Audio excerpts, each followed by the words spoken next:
Chapter 319. Zhang Xiaohua held a long sword in her hand and crossed her hands in front of her body. She looked up at the many white clouds floating in the sky. No one knew what she was thinking. Xiaohua Ji took the steamed buns and happily walked into the small house. "Mother, look what I brought back for you." Just as she stepped into the small house, Xiaohua Ji shouted, "Xiaohua, why did you come back so early?" Ji Xiaohua's mother asked strangely, ignoring her question. "Mother, I met a young master in the tea shed. He asked me to take him to do something. He also said that he would give me 10 coins a day. Oh, it's 11 coins. Look, these are the steamed buns he invited me to eat. He also asked me to bring back 2 trays for you." "What? Who told you to run out of the tea shed so easily?" "I asked Father Hao, who is on the streets, to find it for you. It was not easy." "This, mother, I know, but no buts. You really have guts. Who dares to believe you? If others deceive you, how do you want mother to live?" "Mother, this young master is really good, and the shopkeeper of the tea shed already doesn't let me go there anymore." You, Xiaohua, why don't you let mother worry?" After speaking, she struggled to get up from the bed.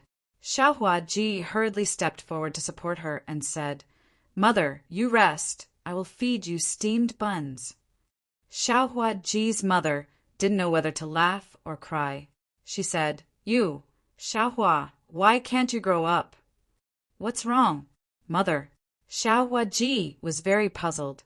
Xiaohua Ji's mother lovingly looked at her son, who was just 9 years old.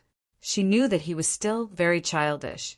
She explained, "He is the young master of a large family. He came to our house and gave us something to eat. No matter what, we have to meet him and thank him, and," after pausing for a moment, she continued, "in the end he is a stranger. Mother also needs to meet him. Don't let him deceive you."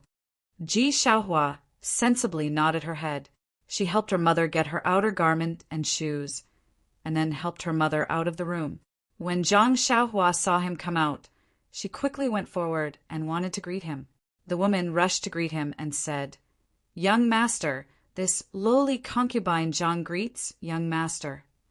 Zhang Xiaohua hurriedly returned greeting and said, "Auntie, you're welcome. You're not in good health, so you should rest in the house." Madame Zhang was in her 30s, but her hair was already white. At first glance, she looked even older than Guisufei a few years ago. It was no wonder that Zhang Xiaohua called her auntie the moment she arrived. In fact, he didn't know what to call her. Mrs. Zhang smiled bitterly and said, "Young master, don't be like this. This lowly concubine can't afford it. Just call me Mrs. Zhang." As he spoke, he coughed a few more times. Zhang Xiaohua smiled and said, "Then it's better to call you Aunt Zhang." Madame Zhang repeatedly said that she didn't dare. Then she carefully sized up Zhang Xiaohua and thought to herself, this young master is not bad. He is very approachable and doesn't have the air of a young master. Look at the long robe he is wearing, which is unique in Songning City. Moreover, he looks very kind and doesn't have a trace of darkness. Just looking at him makes people feel at ease. Nonsense. This fellow was originally a kind-hearted country boy. How could he have the misgivings in Madame Zhang's heart? Madame Zhang coughed for a while and said, "What does young master want Xiaohua to do for you? If it's convenient, can you tell this lowly concubine?" When Zhang Xiaohua heard the 2 words Xiaohua, he felt both strange and familiar. He smiled and said, "It's nothing. Aunt Zhang, I'm not from here.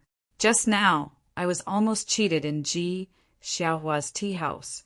Thanks to Ji Xiaohua's reminder, I thought that I might encounter some trouble in Songning Town, so I wanted to find a local to guide me and help me bargain so that people wouldn't cheat me. I saw that Ji Xiaohua is very clever and dutiful, so I wanted him to help me. However, I also caused him to be fired by the tea house owner. Don't worry, I will compensate him." Zhang Xiaohua kept saying, "Ji Xiaohua," but he couldn't say the 2 words Xiaohua no matter what. When Madame Zhang heard this, a stone fell to the ground. She coughed and said, "In that case, Let Xiaohua follow young master for a few days. However, don't mention the compensation. Since he helped young master, he can only take young master's share of the money. Xiaohua should understand this. Zhang Xiaohua waved his hand and said, "It's fine, Aunt Zhang. Actually, it's just helping me buy a horse and asking about some things. It won't take a few days, probably half a day." Madame Zhang's expression didn't change, but Ji Xiaohua next to her was greatly disappointed. He wanted to earn more money, but today he only earned 11 copper coins. Madame Zhang turned to Xiaohua and said, "Xiaohua, go and follow young master. Be careful and don't get cheated. Go quickly and come back quickly." Ji Xiaohua nodded his head and stood beside Zhang Xiaohua. After Zhang Xiaohua saluted Madame Zhang, he took Ji Xiaohua out of the small courtyard. When they walked out of the small courtyard, Ji Xiaohua deliberately turned his head and shouted, "Niang Qin, eat the steamed buns while they're hot. By the way, eat a vegetable steamed bun first, then eat a meat steamed bun." Madame Zhang coughed and nodded her head with a smile, but her footsteps didn't slow down even half an inch. After leaving Ji Xiaohua's house, the first thing Zhang Xiaohua did was to ask him to bring her to a ready-made clothing store. She bought a set of very ordinary clothes and wore them outside. That was because anyone who wore strange clothes would be stared at wherever they went. The first thing Zhang Xiaohua did was to find ordinary clothes to change into. However, Zhang Xiaohua was already immune to cold and heat. That black robe was obviously a good thing. He took it and was willing to take it off. He just wore it inside. As the saying goes, people rely on their clothes and horses rely on their saddle. When Zhang Xiaohua changed into ordinary clothes, he immediately became ordinary. He no longer had the aura of a young master. Ji Xiaohua praised from the side, "Young master, you're really amazing. After changing your clothes, you look like an ordinary person and not a young master." Zhang Xiaohua curled his lips and secretly said, "Isn't this nonsense? He doesn't look like a young master. He's just an ordinary person. Where did this young master come from?" After changing the clothes, the effect was obvious. On the street, no one looked at the two ordinary young people. Even when Zhang Xiaohua and others came to the horse market to choose horses, no one paid attention to them. Fortunately, Xiaohua was a local and was very familiar with this place. Not long after, he helped them find a shop with a good reputation. The shop assistant's attitude towards the two was average and didn't discriminate too much. This made Zhang Xiaohua very satisfied. However, when it came to choosing horses, the shop assistant was very dissatisfied. Why? No matter what horse the shop assistant recommended, the tall and seemingly inconspicuous young man shook his head and didn't even take a step closer. After looking at 8 horses in a row, the shop assistant was very tired. Even Xiaohua, who was standing at the side and preparing to help bargain, was full of doubts. In the end, the shop assistant couldn't take it anymore and asked, "Brother, are you here to make trouble or to buy horses? I've already taken 8 horses. And you said no after taking a look.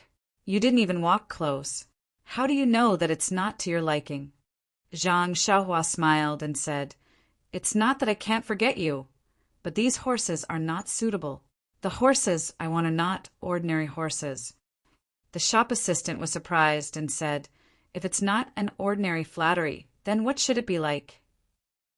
After thinking, Zhang Xiaohua said, "It should be the kind that can carry heavy loads." "Heavy loads?" The shop assistant was stunned and said, "How heavy should it be?" "Oh, 3,000 to 4,000 caddies." "What? 3,000 to 4,000 caddies, not 300 to 400 caddies?" The shop assistant said in disbelief, "Are you sure?" Zhang Xiaohua smiled bitterly and said, "Yes, it's 1,000 caddies, not 100 caddies." The shop assistant shook his head like a rattle drum and said, "That's impossible. I've never heard of a horse that can carry 3,000 to 4,000 caddies. You want a cow, right?" "Oh no, the legendary camel." Ji Xiaohua, who was standing at the side, seemed to understand at this time. She looked thoughtfully at the long sword in Zhang Xiaohua's hand. The shop assistant only thought that Zhang Xiaohua was tricking him and didn't take it to heart. He was about to greet the other customers when Xiaohua hurried forward and said with a smile, "Big brother, don't misunderstand. My family's young master has some special requirements. Otherwise, he wouldn't have come to your shop. Is your shopkeeper here? Perhaps the old man has some ideas?" Ji Xiaohua was not very old. In the eyes of the waiter, he was just a clever page boy. The waiter pondered for a while and then went into the inner room. Not long after, a tall and sturdy man came out from the inner room. He frowned and looked at the inconspicuous Zhang Xiaohua from head to toe.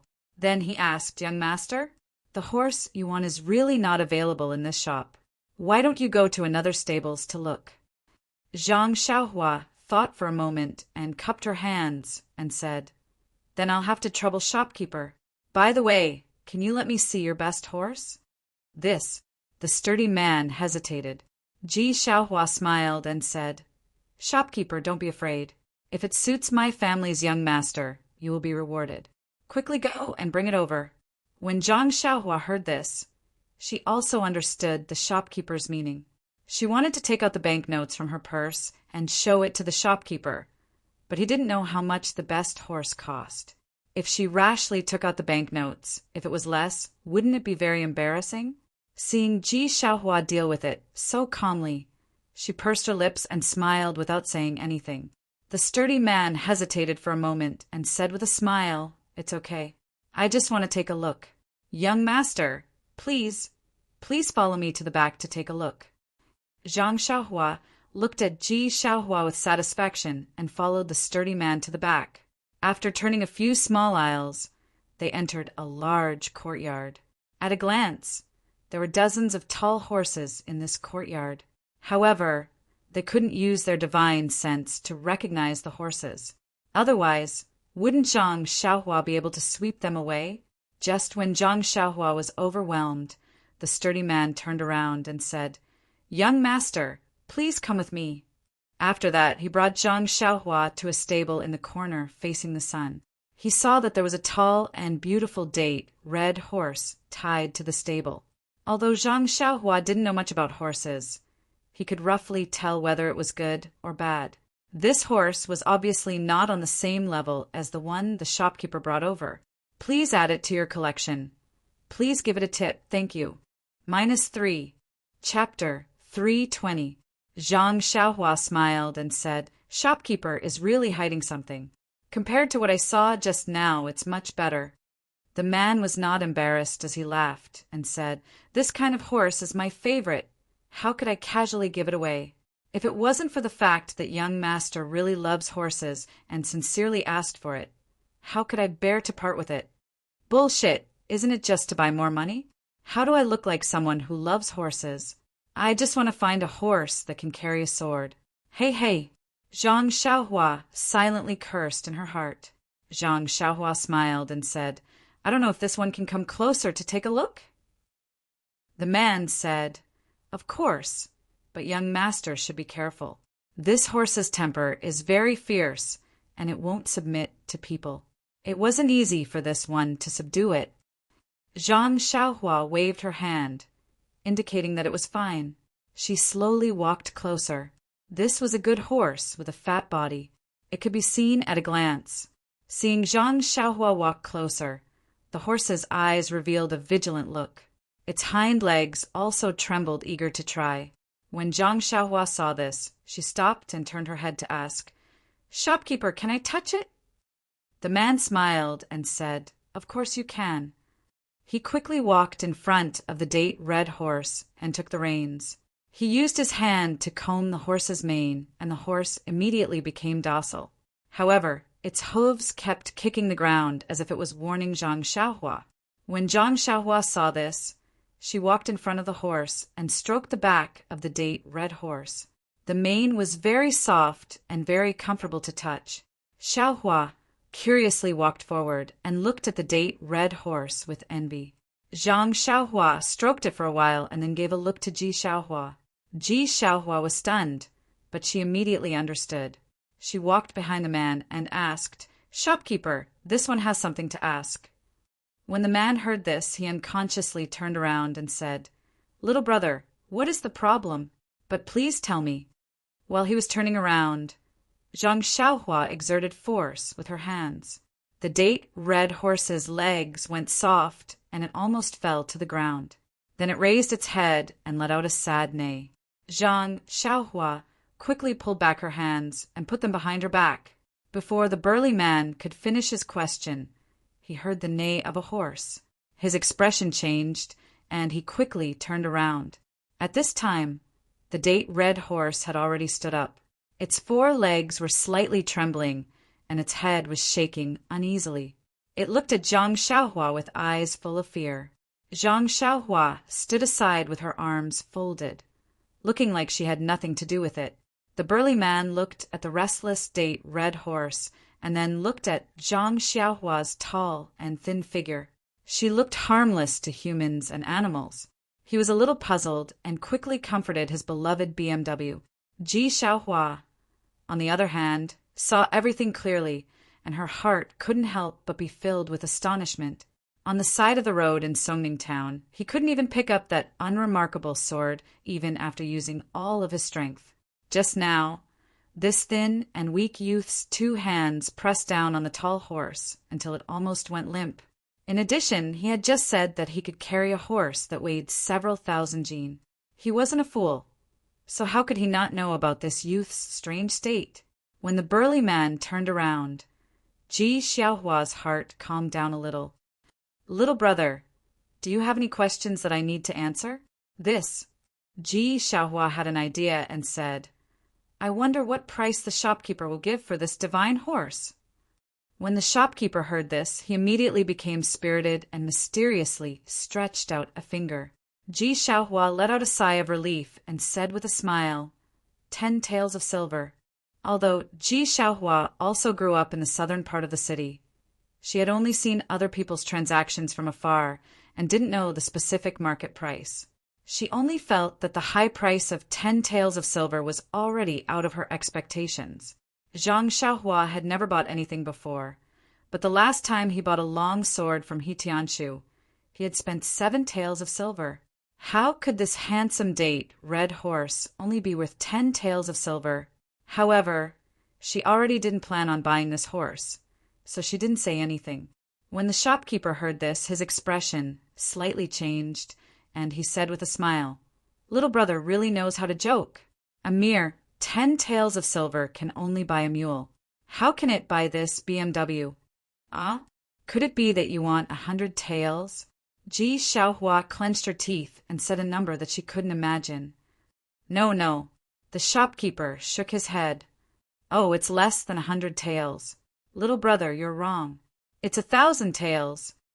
The shopkeeper said to Ji Xiaohua with a smile, but his eyes looked at Zhang Xiaohua. Zhang Xiaohua was also shocked and secretly said, It's quite dark. It's better to rob. You. Ji Xiaohua didn't know what to say and only used her little finger to point at the brawny man. Seeing this, Zhang Xiaohua didn't plan to stay any longer. She smiled and cupped her hands. Shopkeeper, thank you for showing us such a divine horse. It's a pity that I don't have enough money. It's better to go to another store to have a look. After saying that, he smiled and led Ji Xiaohua back the way they came. Seeing this, the shopkeeper hurriedly followed and said, Young master, if you don't have enough cash, you can let the waiter follow you back to get it. Seeing that Zhang Xiaohua ignored him, he said, Well, seeing that young master really wants to buy it, I have to reluctantly give it up. 800 taels, I can't go any lower. Young master, what do you think? After that, he actually followed Zhang Xiaohua and lowered the price again and again until it was 200 taels. Zhang Xiaohua actually didn't know how much the horse was worth. She just made up her mind not to buy it.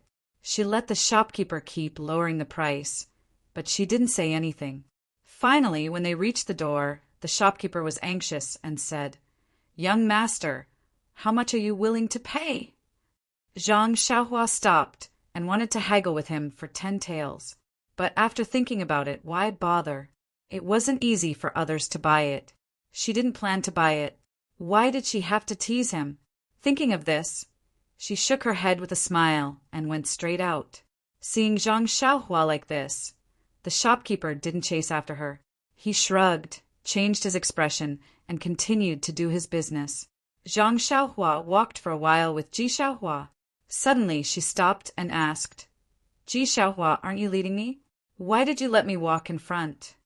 When Ji Xiaohua heard this, she hurriedly smiled apologetically and said, Young master walked very fast. This little one couldn't catch up.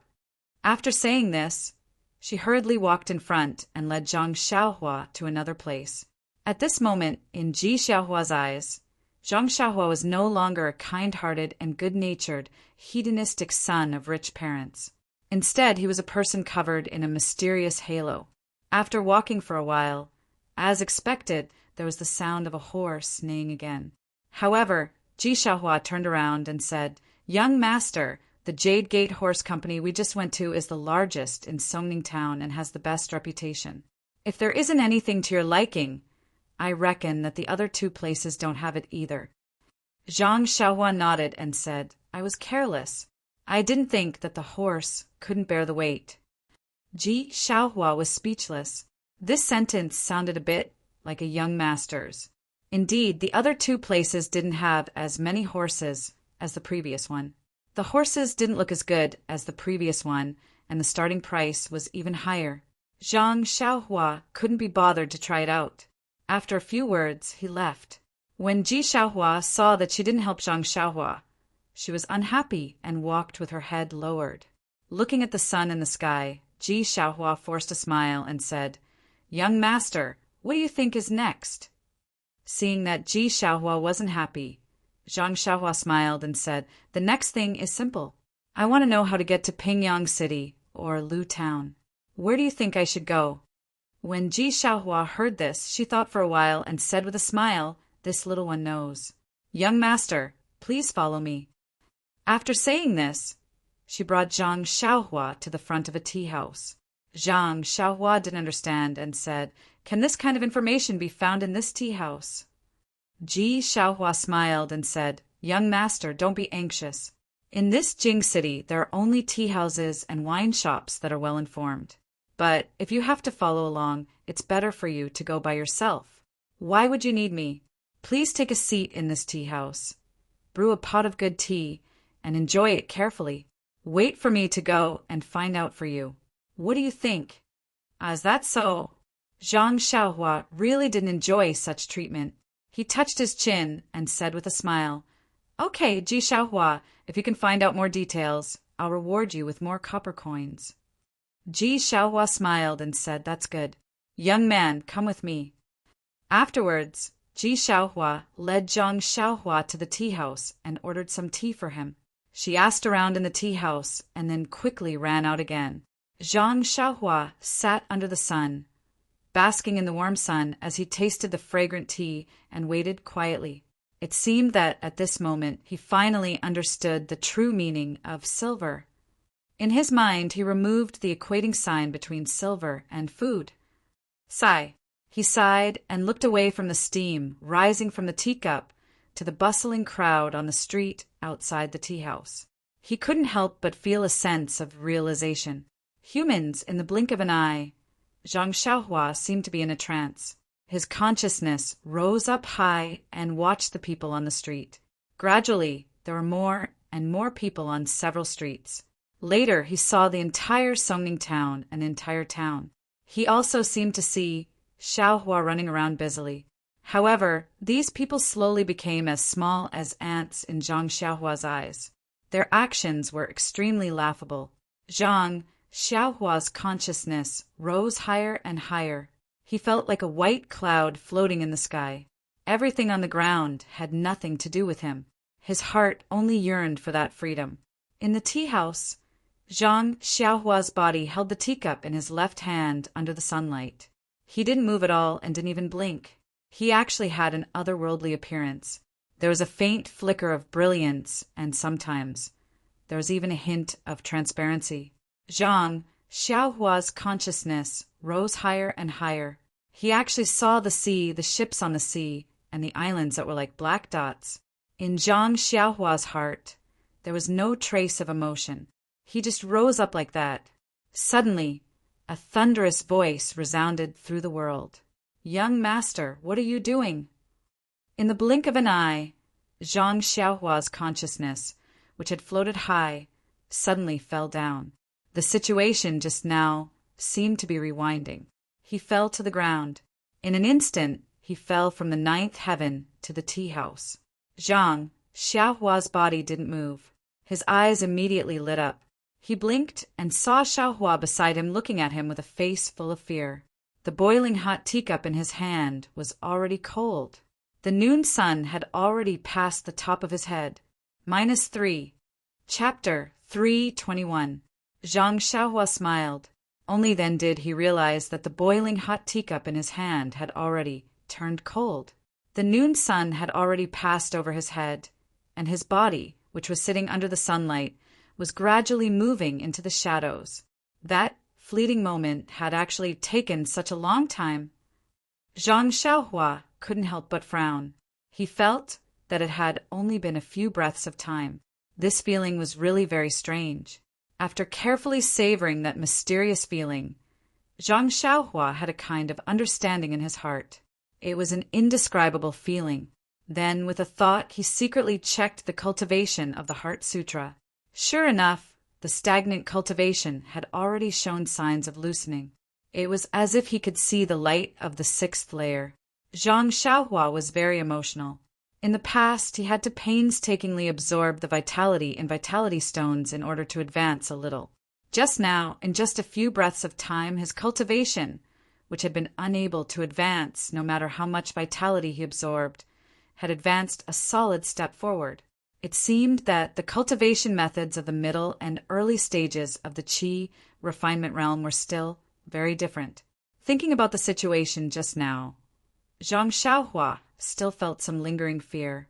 He wasn't too sure if this situation was lucky or unlucky. He only knew that if Ji Xiaohua had called him a little later, perhaps his consciousness really would have flown beyond the 9 heavens. Misfortune is where fortune lies. Fortune lies where misfortune lies. Zhang Xiaohua looked at Ji Xiaohua's childish and anxious face and felt very emotional. He had only come to Songning Town to inquire about the way home. But he had met this child who had the same name as him, and so many things had happened. The improvement of his mental state and the increase of his cultivation were real matters. All of this was inextricably linked to Ji Xiaohua. However, what could he do for him? Although he knew how to refine pills, he only had a pile of fasting pills. He didn't have any immortal pills for living people or pills for curing illnesses. Although he cultivated the path of immortality, he only knew how to kill people. What could he help him with? Just as he was thinking, Xiaohua called out again, "Young master, are you all right?" Zhang Xiaohua smiled and said, "How could I be all right? I'm fine, I'm fine." Then he called out, "Waiter, give me some desserts." "All right," the shop assistant in the distance replied cheerfully. But in his heart he secretly thought, this guy must be a fake young master. He didn't even drink a cup of tea and sat there for the whole afternoon. Isn't it because he's afraid of eating too much snacks? When he saw that his companions were here, he quickly ordered one. Hee, I've seen a lot of people like him. Zhang Xiaohua pointed at the stool and said, "Ji Xiaohua, have a seat. You look exhausted. Drink some water first and have some snacks later." After that, he picked up the teapot and poured some water for Xiaohua. Ji Xiaohua didn't dare to sit down and rushed to pour herself. Zhang Xiaohua smiled and said, "You'd better do it. I want to thank you with this cup of water." Xiaohua said shyly, "Young master, you're welcome. Didn't you want me to do something for you?" Zhang Xiaohua reached out and patted him on the shoulder to let him sit down. She put the poured tea in front of him and said, "I have something else to thank you for." "Ah," Xiaohua said in surprise, "Young master is amazing. You already know?" Zhang Xiaohua asked curiously, "What do I know? Is this not what young master is talking about?" Xiaohua said as she carefully took out a piece of white cloth. "What is this?" Zhang Xiaohua asked. "So young master doesn't know." "Know what? How would I know? If you don't tell me, of course I don't know. Only if you tell me will I know." Zhang Xiaohua was in a good mood and chatted with Ji Xiaohua. At this moment, the waiter served the fragrant pastries. Zhang Xiaohua pointed at the pastries and said, "This is also to thank you. Eat to your heart's content." Xiaohua stuck out her tongue and swallowed her saliva. She said, "Young Master Xia, you should take a look at this first." Zhang Xiaohua took the white cloth and unfolded it. On the upper right corner were the words Songning Town, and on the lower left corner were Pingyang City and Lu Town. In the middle were a few other names. In between these names, there were many lines drawn. Could this be the route from Songning Town to Lu Town and Pingyang City? Looking at Zhang Xiaohua's surprised expression, Ji Xiaohua was very pleased. As he ate the desserts, he said, "Young master, the Pingyang City that you mentioned is really far away. I've asked a few people, and they all told me different things. However, this route is what most of them said. Moreover, it's really a coincidence that someone in Lu Town had gone there to sell silk before and found out about it." "Silk? Why didn't I know that Lu Town produces silk?" "Hee, young master, it's just fake silk." "Oh, I see." Subsequently, Xiaohua continued, "I could have come back earlier, but I thought that if I told you, you might forget in a while. I wanted to draw one myself, but it was like a cat scratching. I had no choice but to find a street artist to help me draw it." Following that, she took a big bite of the crispy pastry and said angrily, "That guy actually took advantage of the situation to increase the price and asked me for 3 copper coins. It's more expensive than a New Year's painting." "Oh, young master, I'll pay for these 3 copper coins. You don't have to worry about it.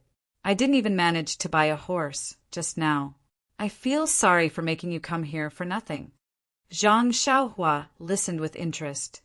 "Hee, if you paid for it yourself, why did you tell me the price of this white cloth? This guy is really clever. He's much better than me when I was young." However, looking at the very detailed lines drawn on the white cloth, why would Zhang Xiaohua care about this little trick? It was smart of him to only do this little trick. There were many lines on the white cloth, but Zhang Xiaohua already understood them with just a glance. They were deeply imprinted in his mind. However, he still carefully folded the white cloth and kept it in his arms. Seeing this, Xiaohua smiled even more brightly, as if she had received the biggest reward for her hard work. After eating half of the pastry, Xiaohua stopped eating. Zhang Xiaohua asked curiously, "It's already noon. Is this enough for you?" "It's enough, it's enough. I'm small and my stomach is small. I'm already full." Okay. Now that you're full, come with me to do something else." After Zhang Xiaohua finished speaking, he got up and was about to leave. At this moment, Xiaohua asked softly, "Young master, can I take the rest of the pastry away?" Zhang Xiaohua stared blankly and said repeatedly, "Yes, of course you can." Xiaohua hurriedly took out a very clean handkerchief from his arms and carefully wrapped up the remaining pastry, keeping it in his arms. Zhang Xiaohua smiled and didn't say anything, letting the waiter settle the bill. After leaving, Xiaohua asked, "Young master, where are we going next?" "A bank." Songning Town was different from Lu Town. It was close to the harbor and had a very developed business. There were several banks alone. Zhang Xiaohua didn't care about it, so Ji Xiaohua went to the nearest one. This bank wasn't big and had few customers, which suited Zhang Xiaohua very well. Unlike other places, the bank didn't have any waiter to serve customers, only a tall counter. It was Zhang Xiaohua's first time coming to this kind of place. Looking at Ji Xiaohua, who was also looking around, it must be her first time as well. Zhang Xiaohua looked at the solemn old man behind the counter, took out a banknote, and handed it over. The old man with a grizzled beard was expressionless. He reached out to take it, but when he opened it, he frowned. That's right. Most of the customers who came to the bank would exchange large amounts of silver for banknotes for convenience of carrying around, or exchange banknotes for silver. The bank would take a cut from each transaction. Only when the amount was large would it be worth it. Although this small bank was small in scale, the banknotes that the old man saw were mostly in the hundreds and thousands of denominations. None of them were like the banknotes in front of him, which were only 5 taels. 5 taels was fine, but this banknote wasn't issued by his own bank. If it wasn't a banknote from his family, the old man could refuse to exchange it. However, the bank that issued the banknotes was a rather large one. Although the head office of this bank was far away, it had an alliance with his family. Thus, he had to exchange it for the old man. Furthermore, he couldn't ask for more. The old man thought for a while, then went through the necessary procedures with Zhang Xiaohua and put the 5 taels of silver on the counter. Zhang Xiaohua was about to say something, but the old man said first, "I'll have to trouble this customer to pay a fee of 1 tael of silver first." 1 tael of silver? Fee? Zhang Xiaohua was stunned and said, "I give you banknotes and you give me silver. Why should I pay you a fee?" The old man was helpless. Seeing that there weren't many customers in the bank, he patiently explained the details. After listening to the old man's general financial knowledge, Zhang Xiaohua was enlightened. This banknote was convenient to carry, but the price was not small. Zhang Xiaohua sighed. She had a pile of gold in her purse, but it wasn't suitable to take it out now. She could only bite the bullet and let the bank rip her off. Zhang Xiaohua smiled and said to the old man, "This old man, I want to exchange this 5 taels of silver for 1 tael of silver. What do you think?" "Oh, right, this exchange doesn't have a fee, right?" The old man looked at Zhang Xiaohua and said, "This isn't necessary." "Then, will your fee be paid from these scattered silver taels?" Zhang Xiaohua gave a thumbs up and said, "Old man is wise." That's exactly what this one meant. The old man was a little happy from this straightforward flattery. The corner of his mouth revealed a trace of a smile and said, "I've been working at this counter for dozens of years. What kind of people have I not seen? Just as you were about to lift your foot, I knew what you were going to shit." Zhang Xiaohua did not say anything, but Ji Xiaohua at the side laughed out loud. Zhang Xiaohua turned her head and rolled her eyes at Xiaohua.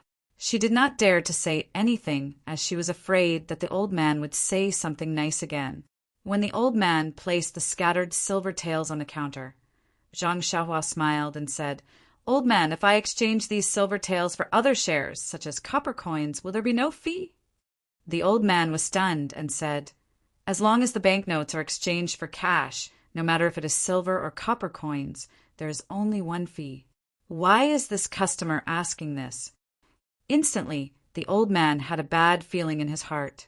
Sure enough, Zhang Xiaohua waved her hand and cheerfully said, "That's great. Please exchange these 5 taels of silver for copper coins." -3. Chapter 3:22. This. The old man from the bank was a little dumbfounded. He sat there for a moment, not knowing what to say. After a long while, he muttered, "Could it be that this guest came to our bank to find trouble?" Zhang Xiaohua was surprised. "I'm just taking my money. Who wouldn't have the patience to find trouble with you? Then take the money and go. Why do you need so many copper coins?" Zhang Xiaohua was even more surprised. "What's wrong with copper coins?" "I just like to spend copper coins." "What's wrong? Your bank is so big, but you don't even have 5 strings of copper coins?" This. The old man was also choked by her words. Zhang Xiaohua was right. The bank was famous for money. How could they not have some copper coins in reserve? However, the transactions in this bank were usually gold and silver. If you took a large amount of silver or gold notes, it was very normal. But the person in front of them took 5 taels of silver notes and wanted to exchange them for 5 strings of copper coins, which was a big sum of 5,000 copper coins. This was unprecedented. Are you a bank or not? Do you have copper coins? Zhang Xiaohua was a little impatient. The old man came to his senses and confirmed, "Guest, do you really want to exchange them for copper coins?" "Yes, I want to exchange them for copper coins." The old man still persuaded, "Guest, when you go to the market to spend, you can just use the scattered silver. Why do you have to go through so much trouble?" Zhang Xiaohua insisted, "Isn't the wall of your bank written, 'Above, guest'? Can't you satisfy this small request of mine?" The old man looked at the 4 big words on the wall and had no choice but to stand up and say, "Shao San, shall see. Go and give this guest 5 strings of copper coins." Wait. Zhang Xiaohua thought of something and took out 2 banknotes from his bosom. "By the way, old mister, can I trouble you to exchange one of these banknotes for a copper coin and the other for a copper coin?" "Ah." The old man was stunned. "Why do you want to exchange them?" "Yes." "Don't tell me your bank doesn't have any copper coins?" Sigh. The old man sighed helplessly. He waved his hand and said, "Shall see, you 2 go to the back and see if there are enough copper coins in our treasury." Fortunately, it didn't take long for them to hear groaning and groaning behind them. The 2 of them carried out a bunch of copper coins and walked to the back of the counter with great effort. They then used a lot of strength to place the coins on the tall counter. At this moment, the 2 of them had never complained more about who designed such a tall counter. Seeing the small mountain of copper coins on the counter, Zhang Xiaohua felt a little dizzy. He had never thought that 10 taels of silver could be exchanged for so many copper coins. Looking at the dozens of small pieces of silver on the side, they were also worth half of this mountain of copper coins. In an instant, Zhang Xiaohua's almost zero knowledge of finance was added with another thick stroke. Looking at so many copper coins, Zhang Xiaohua smiled and asked, "Old man, can your bank give me a big gunny sack?" The old man was already depressed enough from her harassment. He didn't say anything and waved his hand at Shao San. Shao San casually took out an old gunny sack from under his feet and threw it on the pile of money. Zhang Xiaohua didn't mind and happily took it. He put the 10,000 copper coins into the gunny sack and carried it with his hand. Then he turned his hand and grabbed the dozens of small pieces of silver on the counter and put them into his bosom. Then he quietly stood there. The old man saw that Zhang Xiaohua still didn't leave and frowned. "Guest, is there anything else?" Zhang Xiaohua was a little surprised. He opened his mouth to say something, but the old man quickly said, "Guest, you should hurry up and do your own things.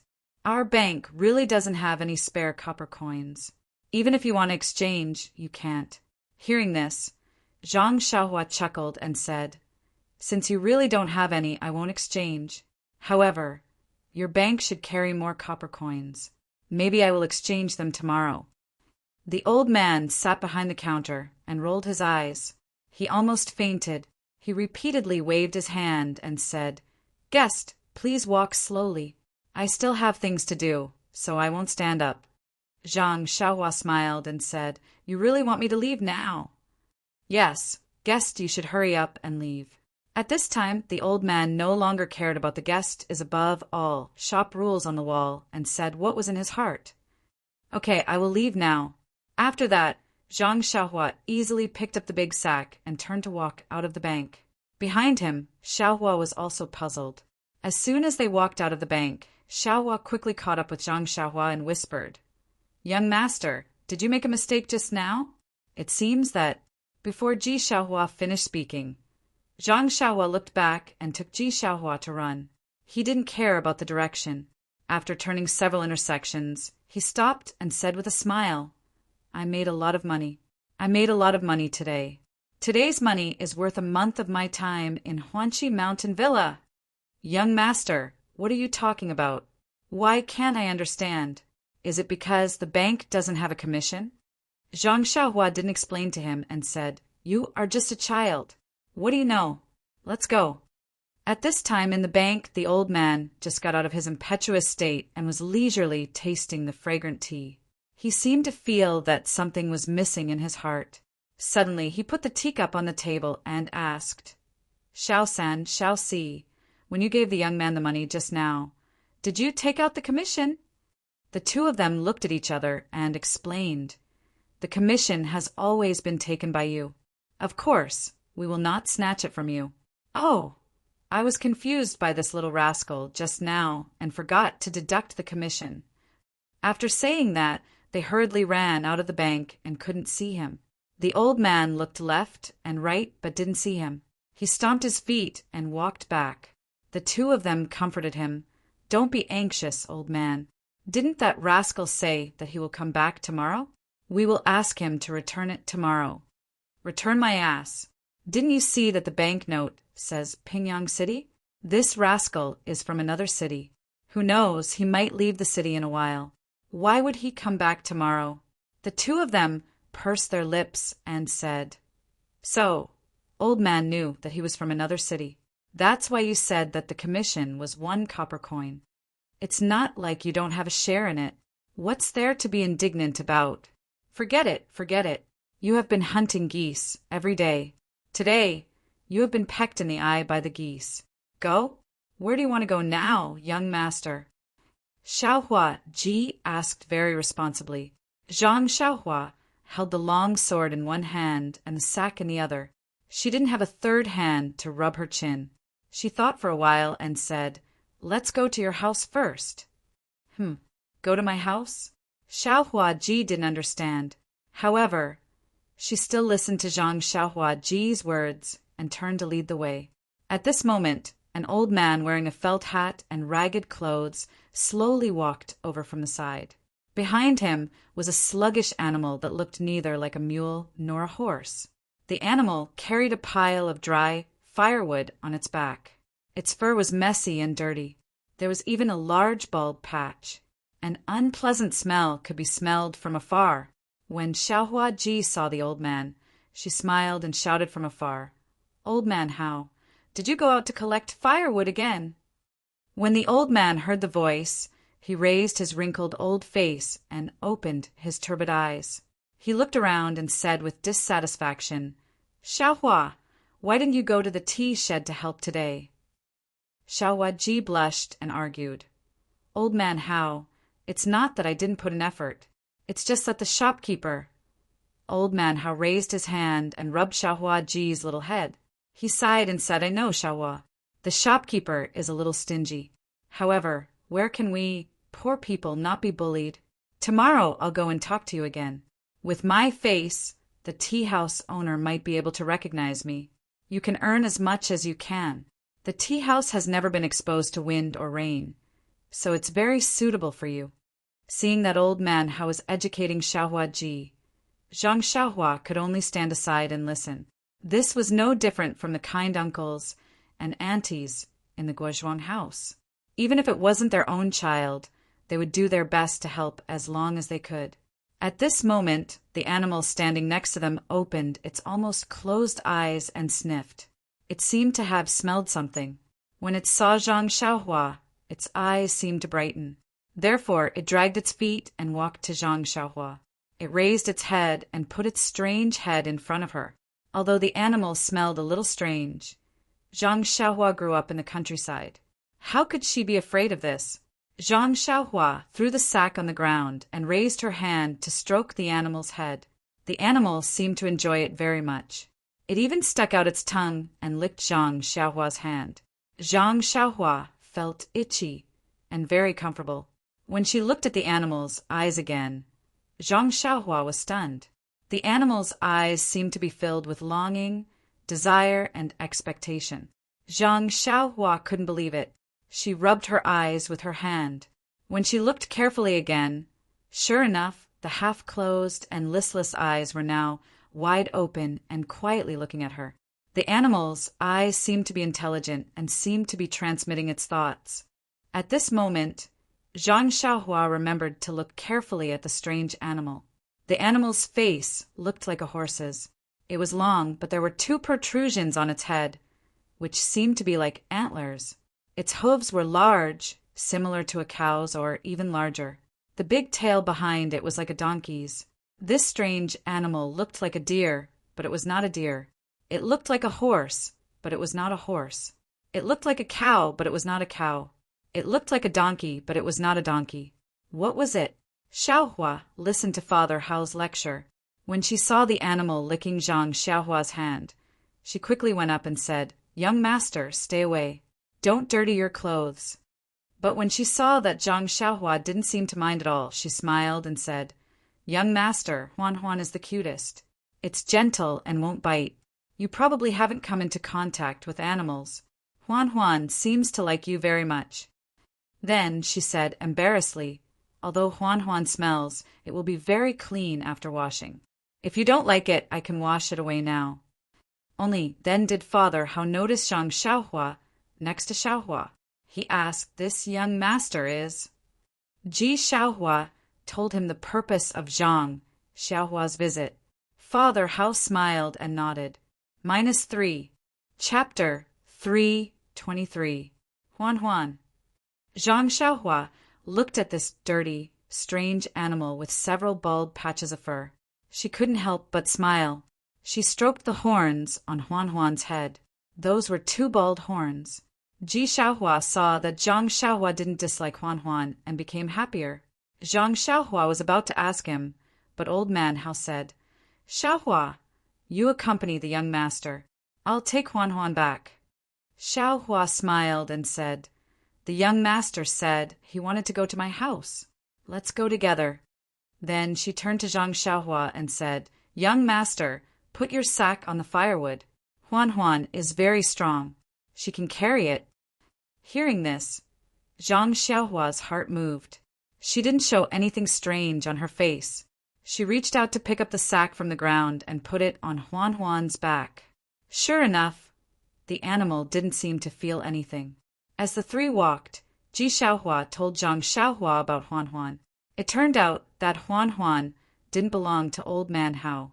Last year, when Xiaohua went to the mountain forest outside the city to collect firewood, she picked it up from a ravine. When Ji Xiaohua met Huan Huan, the horns on Huan Huan's head had been cut off. There were also a few arrows on its body, leaving a lot of blood. It didn't look like it would live. Ji Xiaohua happened to have some wound medicine with her. She applied it on Huan Huan and brought it back little by little from the mountain forest. However, Ji Xiaohua and Madame Zhang weren't good at raising animals, so they handed it over to old man Hao. After treatment, it was finally saved. Ji Xiaohua named it Huan Huan. Xiaohua's family didn't usually need this animal, so they left it with old man Hao. Every day, it would help old man Hao carry some things. During the busy farming season, it would also help other people in the fields. At this point, Xiaohua's heart also moved, and she said sincerely, "Young master, Huan Huan is very good at carrying things, but I don't know if it's to your liking. However, it's not like a horse, it's good at running, and if you ride it..." At this point, he couldn't continue. He really hoped that his Huan Huan could help Zhang Xiaohua. But if Zhang Xiaohua really rode this thing that was neither a donkey nor a horse, wouldn't she be ridiculed to death? Huan Huan seemed to be able to understand Xiaohua's words and was extremely unhappy. She struggled against the reins in his hands and let out a long cry to express her objection. Xiaohua Ji quickly patted Huan Huan's back to express her sympathy. Zhang Xiaohua was also depressed. Yes, who didn't like to wear bright clothes, ride a tall horse, and swagger through the streets? But even a tall horse couldn't carry a long sword. Even if Huan Huan could carry a long sword, if it couldn't run as fast as a tall horse, what use would he have for it? Right now, I just want to find a proper way to go home. Carrying such a heavy sword, even if I take a carriage, it's still inconvenient. I can only travel alone. Since I can't buy a horse, I can only travel alone. Alas, it's easy to use lightness skills in the forest where there's no one, but it's extremely inappropriate to use lightness skills along the main road. I've never heard of people in the martial arts world using lightness skills to travel along the official road in broad daylight. Yes, they don't use lightness skills to travel because they're afraid of exhausting their internal strength, but I'm not afraid. I have primordial stones to replenish the energy of heaven and earth. Why would I be afraid of running out of vital qi? Thinking of this, Zhang Xiaohua's eyes unconsciously lit up. But then he thought, if I used the levitation skill to travel from Songning Town to Lu's Hen Town, my name would have spread throughout the martial arts world. Forget it, I'll keep a low profile. If I'm looking for trouble for no reason, it's better to use the usual method to go back. There must be a reason why people in the martial arts world don't use lightness skills to travel. There must be a reason. Then Zhang Xiaohua touched his chin and looked at Huan Huan. He didn't know if this monster could carry a long sword. Well, the most important thing was, could it run fast enough? As for whether riding this monster was ugly or not, he threw that thought to the back of his mind. He had ridden a donkey in the Guozhuang house before, so it didn't seem to be a bad thing. Thinking of this, Zhang Xiaohua asked tentatively, "Xiaohua ji, how heavy can Huan Huan carry?" "Young master, you have to ask Old Man Hao about this. I've never used Huan Huan like this." Old Man Hao, who was walking slowly in front, turned around and said, "Young master, I'm not boasting, but Huan Huan is really the best animal I've ever seen." The mule squeaked when it carried a little bit of firewood, but Huan Huan didn't respond at all. It's even good at plowing the fields. Not only can it walk steadily, but it also plows deeply. It often does the work of other cows for 2 days. Several farmers near the city want to buy it, but Xiaohua is unwilling to part with it. That's why I've been keeping it. After saying that, he sighed and said, "Actually, young master, to tell you the truth, how can this old man not know Xiaohua's thoughts? My house is so bare. If I have Huan Huan as my companion, it won't seem lonely. Moreover, I can use Huan Huan to carry firewood every day. When the farm is busy, Huan Huan can help me get some pocket money. If I sell Huan Huan, this old man's life will be more difficult." Xiaohua Ji blushed and said, "Old Man Hao, I'm not so noble. When I saw Huan Huan plowing the fields, I wasn't in a good mood. I knew it didn't like plowing, so I didn't sell it. If it entered someone else's house, wouldn't it have to plow the fields every day?" Zhang Xiaohua smiled at the side and didn't say anything. The ugly Huan Huan seemed to like Zhang Xiaohua very much. As it walked, it rubbed against Zhang Xiaohua. It sniffed his body and snorted from time to time. After walking for a while, Zhang Xiaohua asked tentatively, "Xiaohua ji, you like Huan Huan so much. If I want it, are you willing to sell it to me?" Xiaohua Ji stopped and slowed down. Looking at Zhang Xiaohua's seemingly serious expression, he panicked first. He lowered his head, looked at the ground, and then at the reins in his hand, and said, "Young master, you really want it, but Huan Huan can't run fast, but he was a little incoherent, but then he raised his head and his eyes became firmer. He said, "Young master, if you really want to buy it, give me more money." Old Man Hao relies on Huan Huan to live. It seemed that Xiaohua Ji really didn't want to part with this ugly animal. His words were a little incoherent, but his heart couldn't stand Zhang Xiaohua. At the last moment, he was a little ruthless and made a decision. However, ordinary people would think that the previous refusal was just for the sake of the final increase in the price. After all, this animal was his, and Old Man Hao was just raising it for him. However, from the short contact just half a day ago, Zhang Xiaohua knew that although the scabby child in front of him loved money, he wasn't greedy. The last sentence was indeed the main point of his words, but it was indeed his heartfelt words. He would indeed give most of the money he used to buy the animal to Old Man Hao. Therefore, Zhang Xiaohua asked again, "Xiaohua Ji, but Huan Huan is yours. Why did you give the money to Old Man Hao?" Xiaohua Ji also asked strangely, "Young master, although Huan Huan is mine, I can't raise it. Old Man Hao is helping me raise it. I have to give the money to Old Man Hao. What's so strange about this?" Zhang Xiaohua blinked, touched her nose, and thought, "What a good child." Old Man Hao, who was next to them, became vigilant and asked, "Young master, what do you want this animal for? Your family doesn't lack animals to farm, and you don't have to worry about the family's land. Why make the child unhappy?" Zhang Xiaohua quickly said, "Old Man Hao, don't blame me. I was just joking with Xiaohua Ji. What I need is a fast horse. This ugly animal isn't a horse. What do I want it for? Don't you think so, Xiaohua Ji?" Hearing this, Xiaohua Ji said embarrassedly, "Young master, are you really joking with me?" Seeing Zhang Xiaohua Ji nodding affirmatively, she was relieved and said with a smile, "I really thought that young master liked Huan Huan. Look at its rotten body. How can it be worthy of young master?" While speaking, her eyes were a little absent-minded and flashed with guilt. She quickened her steps and led Huan Huan forward. Not long after, the three of them arrived at the south of the city. Old Man Hao's house was close to the street, but it was also shabby. The inside was even dirtier and smelled very bad. It was even worse than Ji Xiaohua's house. Zhang Xiaohua didn't care. She stood at the door and took down the sack on Huan's back. When she wanted to help with the firewood, Xiaohua Ji wouldn't let her. She could only watch them, one old and one young, move the big bundle of firewood from Huan's back with difficulty. I don't know how Old Man Hao got the firewood on Huan's back outside the city. Zhang Xiaohua Ji sighed. When Ji Xiaohua Ji led Huan to the corner of the courtyard where flies were everywhere and the stench was endless, Huan wasn't as docile as usual. It stood on all fours like nails.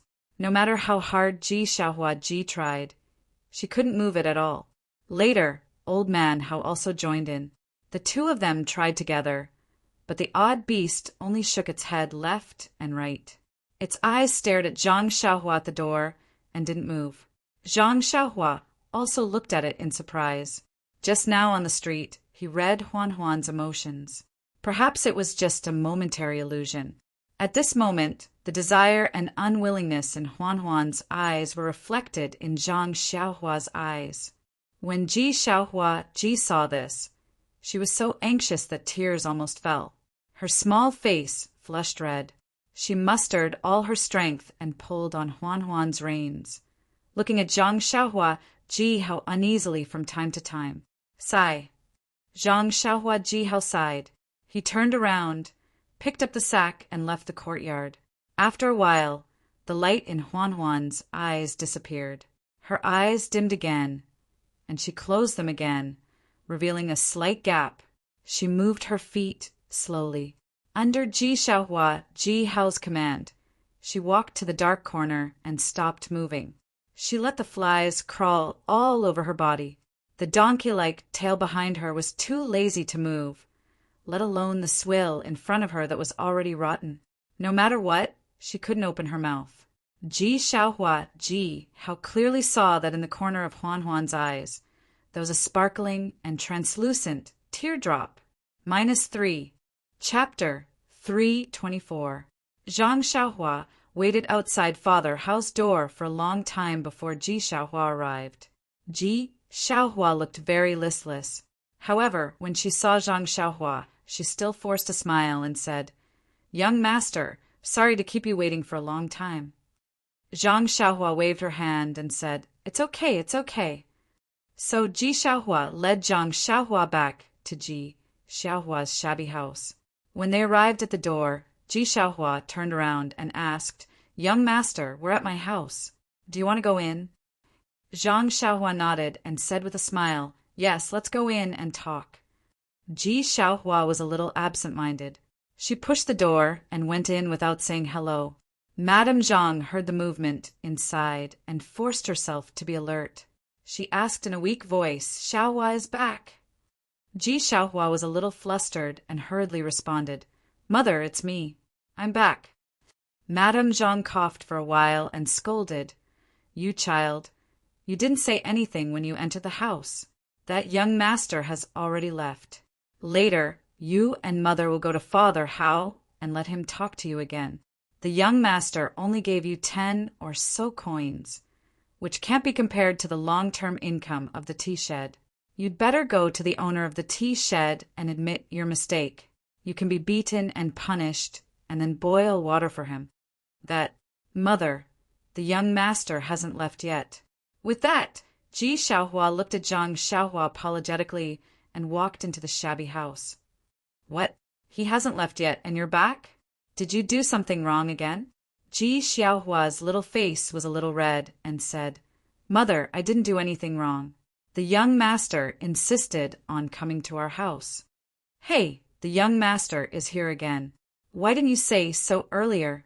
Xiaohua, come and help Mother up." When Zhang Xiaohua heard this, she wanted to stop him, but after thinking for a moment, she stood there with a smile and didn't move. At this time, she heard Ji Xiaohua's voice inside the room. "Ayo, Mother, why haven't you eaten the buns from this morning? It's already noon. You must be starving. I'll heat it up for you now." Then there was a burst of coughing, and then a gentle voice said, Xiaohua, you must be hungry. Go and heat up the buns. You can eat them. Niangqin just drank last night's corn. I'm not hungry at all. Mother, that rice stubble has been there for several days. It has a rancid smell. Didn't you say that you would throw it away today? That's why you didn't let me eat it? It's okay. Niangqin originally wanted to throw it away, but after smelling it, it was still edible. That's why I casually ate it. It can resist hunger and thirst. Xiaohua hasn't eaten buns for a long time, so eat a little more. Niangqin's body is the same, but you're different. You're growing. The mother and son's voices weren't loud, but Zhang Xiaohua heard everything clearly. She was moved and carefully tasted the affection of licking her child. In this world, the mother's love for her son was really the same. She couldn't help but think of her distant mother. Inside the room, Xiaohua said again, Niangqin, try it. This is a snack from Tasting Tea Pavilion. The young master ate it at noon. I brought back the rest. Niangqin doesn't want to eat. You eat it. Niangqin ate it when she was young. It's a pity that you haven't eaten it yet. I ate at noon. Niangqin, the young master didn't eat a bite at noon. I ate it all. Niangqin, quickly eat a bite. After saying that, Xiaohua took out a piece from the neatly wrapped handkerchief and put it in front of her mother's mouth. Mrs. Zhang shook her head and said, Xiaohua, you eat it. Otherwise, you can eat it at night. Niangqin doesn't feel well and doesn't want to eat it. Xiaohua was a little angry, so she said, Niangqin, I know you can eat, but you want me to eat more. However, I'm already 9 years old. I'm no longer a child. Don't lie to me. If you don't eat, I won't eat. Seeing Xiaohua like this, Mrs. Zhang's tears almost fell. She forced a smile and said, Okay, Xiaohua, good girl. Niangqin will eat a bite, okay? Xiaohua, good girl. Inside the room, Ji Xiaohua didn't feel much, but outside the room, Zhang Xiaohua's heart was touched. When she was young, didn't her grandmother call her like this? For a moment, Zhang Xiaohua's eyes were blurred. Her homesickness became stronger. She wished she had wings on her back. With just one flap, she could return to the Guozhuang house and plant new soil for her grandmother's lonely small grave. Therefore, Zhang Xiaohua coughed a little in the courtyard and said, Auntie, can you come out for a moment and talk in the courtyard? When Mrs. Zhang heard this, she hurriedly said, Young master, please wait a moment. This lowly concubine will go out immediately. Young master has been waiting in the courtyard for a long time. Xiaohua also whispered, Ayo, Niangqin, I forgot that young master was in the courtyard. Mrs. Zhang sighed and said, Xiaohua, you are still young. Did you offend young master in the morning? Quickly help Niangqin out. How could that be? Niangqin, there is no such thing. Xiaohua felt very wronged. You are just a child. If you didn't offend him, would young master come here? Mrs. Zhang didn't believe Xiaohua. As soon as they went out, Mrs. Zhang apologized. Young master, did Xiaohua offend young master in the morning? Or did she do something wrong? This lowly concubine will apologize on her behalf. Zhang Xiaohua hurriedly returned the courtesy and said, Auntie is too polite. I really didn't. Xiaohua is a good child. I am very satisfied with her. I came here to say goodbye to you. I also have something to tell you. Mrs. Zhang felt strange, but she still politely asked, Young master, you don't have to be polite. If this lowly concubine or Xiaohua can help, we will definitely help. Zhang Xiaohua thought for a while, organized her words, and then said, It's like this, Auntie. Xiaohua helped me a lot in the morning. He was very considerate. It was far beyond my imagination. Originally, I told him that I will give him 11 copper coins, but I suddenly changed my mind. When Mrs. Zhang heard this, she was somewhat puzzled. She thought, It's fine if you don't want to give money, but why did you say that my son did a good job? But if you want to give more, you should give him some tips. I really don't understand. She saluted again and said, Young master is too polite. If Xiaohua didn't take care of him well, you shouldn't give him any copper coins. Besides, you gave him steamed buns and snacks at noon. It's more than enough to pay for his salary. Zhang Xiaohua wrinkled her nose and said, Auntie, you misunderstood. I just want to give Xiaohua more money. Mrs. Zhang smiled and said, Young master, you don't have to. Didn't I just say that you already treat my family's Xiaohua well? So you don't need to spend too much money. Zhang Xiaohua said, Those are just casual things. I have to thank Xiaohua for what he did for me. You don't have to refuse. Mrs. Zhang smiled and said, In that case, this lowly concubine won't refuse. Xiaohua, come and thank the young master. Xiaohua stepped forward and saluted Zhang Xiaohua.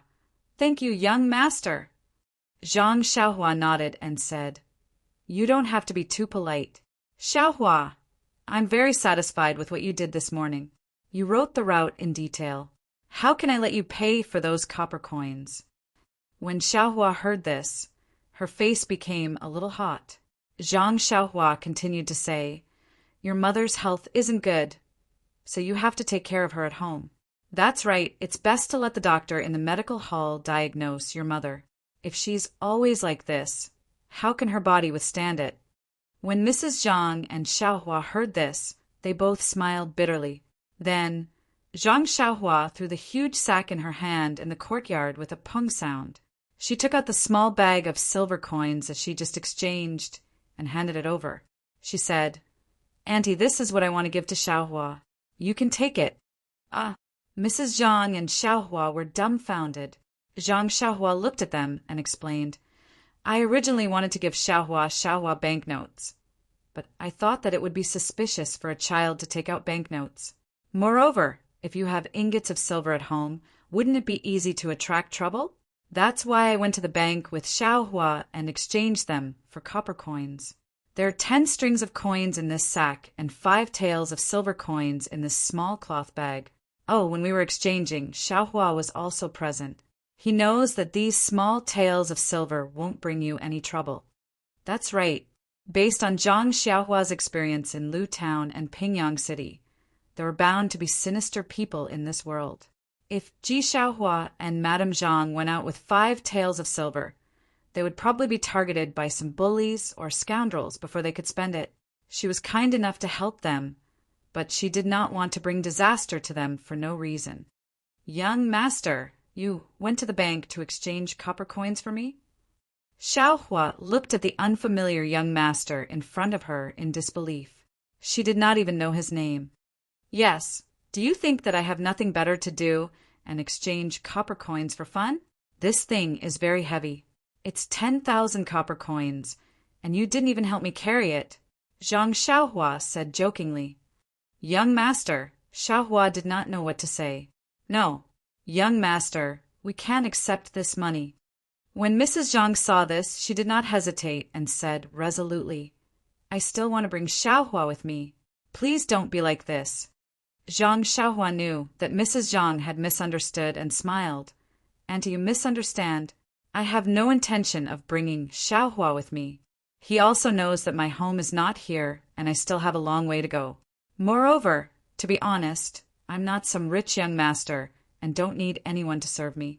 So don't worry, Xiaohua will still be by your side.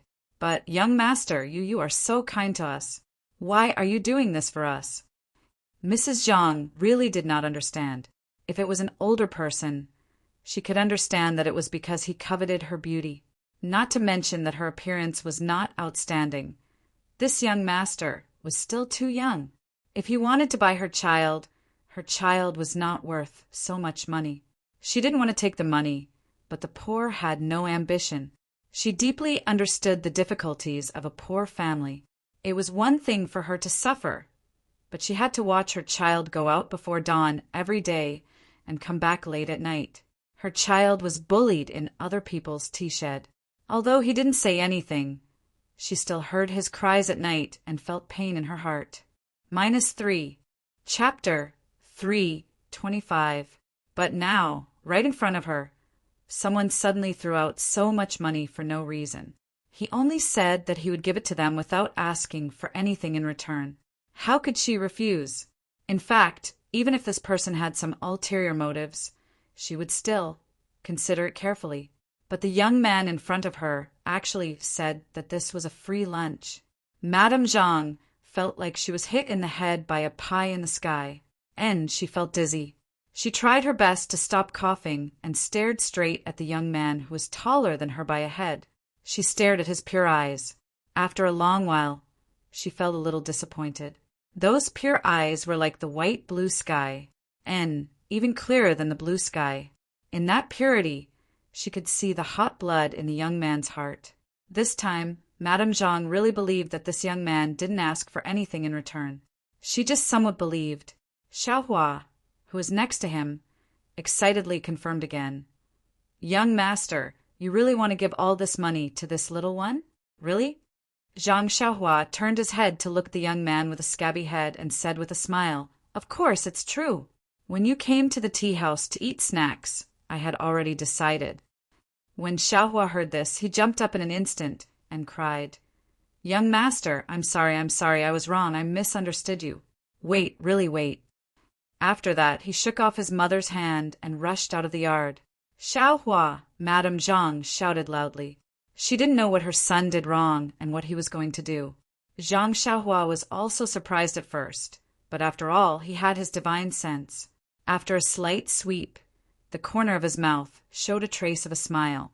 Seeing her son run out, Madame Zhang coughed for a while and asked, "Young master, there is no free lunch in this world.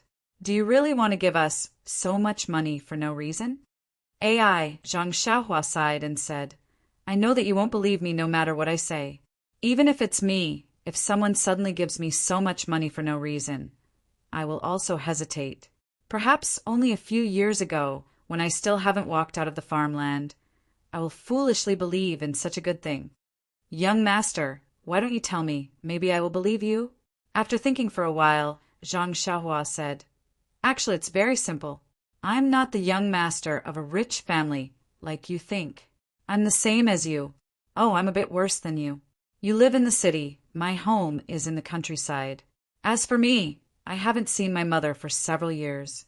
Seeing Xiaohua Ji has such a good relationship with you, it reminds me of my mother. If I were Xiaohua, of course I would be happy." Madame Zhang listened thoughtfully. Zhang Xiaohua continued, "In addition, Xiaohua Ji really helped me a lot. He may not know it himself, but he really helped me a lot. I really don't know how to express my gratitude. If I have any panacea, I will not hesitate to let you take it, but I don't. I only have some money, but I really don't dare to give you more money, so I can only give you this little. Just in one morning, my Xiaohua Ji helped you so much?" Madame Zhang didn't believe it. It was just a rout. How could it be worth such a big fuss? Zhang Xiaohua smiled and said, "Yes, it's really like this. If you don't accept my gratitude, it will have a great impact on me. So, and for me, you have to accept my kindness." How could Madame Zhang believe these words? She only thought that Zhang Xiaohua was making excuses, but she didn't know that these words were really true and there was no exaggeration. "Of course, there is another reason," Zhang Xiaohua was about to say, but a smile appeared on the corner of his mouth. It seems that Xiaohua Ji is really a good child. While Madame Zhang was puzzled, Xiaohua Ji held Huan Huan and walked to the door. Xiaohua Ji put Huan Huan outside the door and walked in with tears on his face. When he saw Zhang Xiaohua, he was even more sad. He cried and said, "Young master, this little one didn't know that young master was so good to this little one. You treated this little one like this, but this little one still hid it from you. I really can't stand it." Zhang Xiaohua patted his shoulder and said gently, "Ji Xiaohua Ji, don't be like this. I want a horse, not a cow that can carry things. Although Huan Huan can carry things, it may not be able to carry the things I want to carry. Moreover, it can't run fast. Besides, a gentleman doesn't take what others like. You should keep Huan Huan for yourself." "No, young master, Huan Huan can run. Really, it runs very fast." Really?" Zhang Xiaohua looked at Huan Huan, who had just been washed outside the courtyard, and didn't dare to believe it. "Yes, last year Huan Huan and I met a wild dog outside the city. It wanted to bite me, so Huan Huan carried me back. It ran so fast that even the wild dog couldn't catch up with it. It runs really fast. Seeing that Zhang Xiaohua didn't believe it, Xiaohua Ji pulled Zhang Xiaohua and said, "Young master, if you don't believe me, you can ride it and see." Hearing this, Zhang Xiaohua immediately became interested. In fact, he really hoped to have something to ride on. If this David's deer could be made, it would really solve a big problem for him. Walking in front of Huan Huan seemed to know Xiaohua's intention. Her eyes were wide open, and she sniffed Zhang Xiaohua's scent affectionately. Zhang Xiaohua looked at Huan Huan's broad back and pressed her hands on it. Huan Huan didn't seem to feel anything. Overjoyed, Zhang Xiaohua looked at Huan Huan and smiled. "Huan Huan, I'm going to press harder. Can you do it?" Huan Huan understood Zhang Xiaohua's voice and blinked her eyes. Zhang Xiaohua laughed and pressed down hard. With Zhang Xiaohua's strength, Huan Huan's legs went soft, but she immediately stood up strong. There was a trace of unyielding and grievance in her bright eyes. Zhang Xiaohua was overjoyed again. He used a lot of strength this time. His arms had the strength of more than 10,000 pounds. This was beyond Zhang Xiaohua's expectation. Moreover, looking at Huan Huan's eyes, the weakness in her legs was a kind of humiliation. Thinking about it, how could he be treated well in Father Hao's house? It was good enough to be able to eat the rancid swill. Then Zhang Xiaohua picked up the long sword in the yard and put it on Huan Huan's back. Huan Huan's back only sank a little, but her 4 legs were still standing firmly. Zhang Xiaohua kicked off and her body floated up. Huan Huan's 4 legs moved and she ran toward the street. Although she wasn't as fast as a galloping horse, her speed was still very impressive.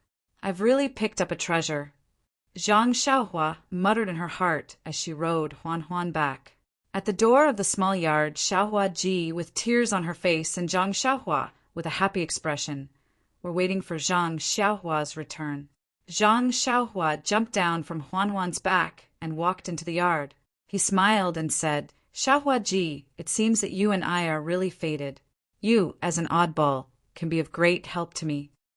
Xiaohua Ji said embarrassedly, "Young master, don't praise me.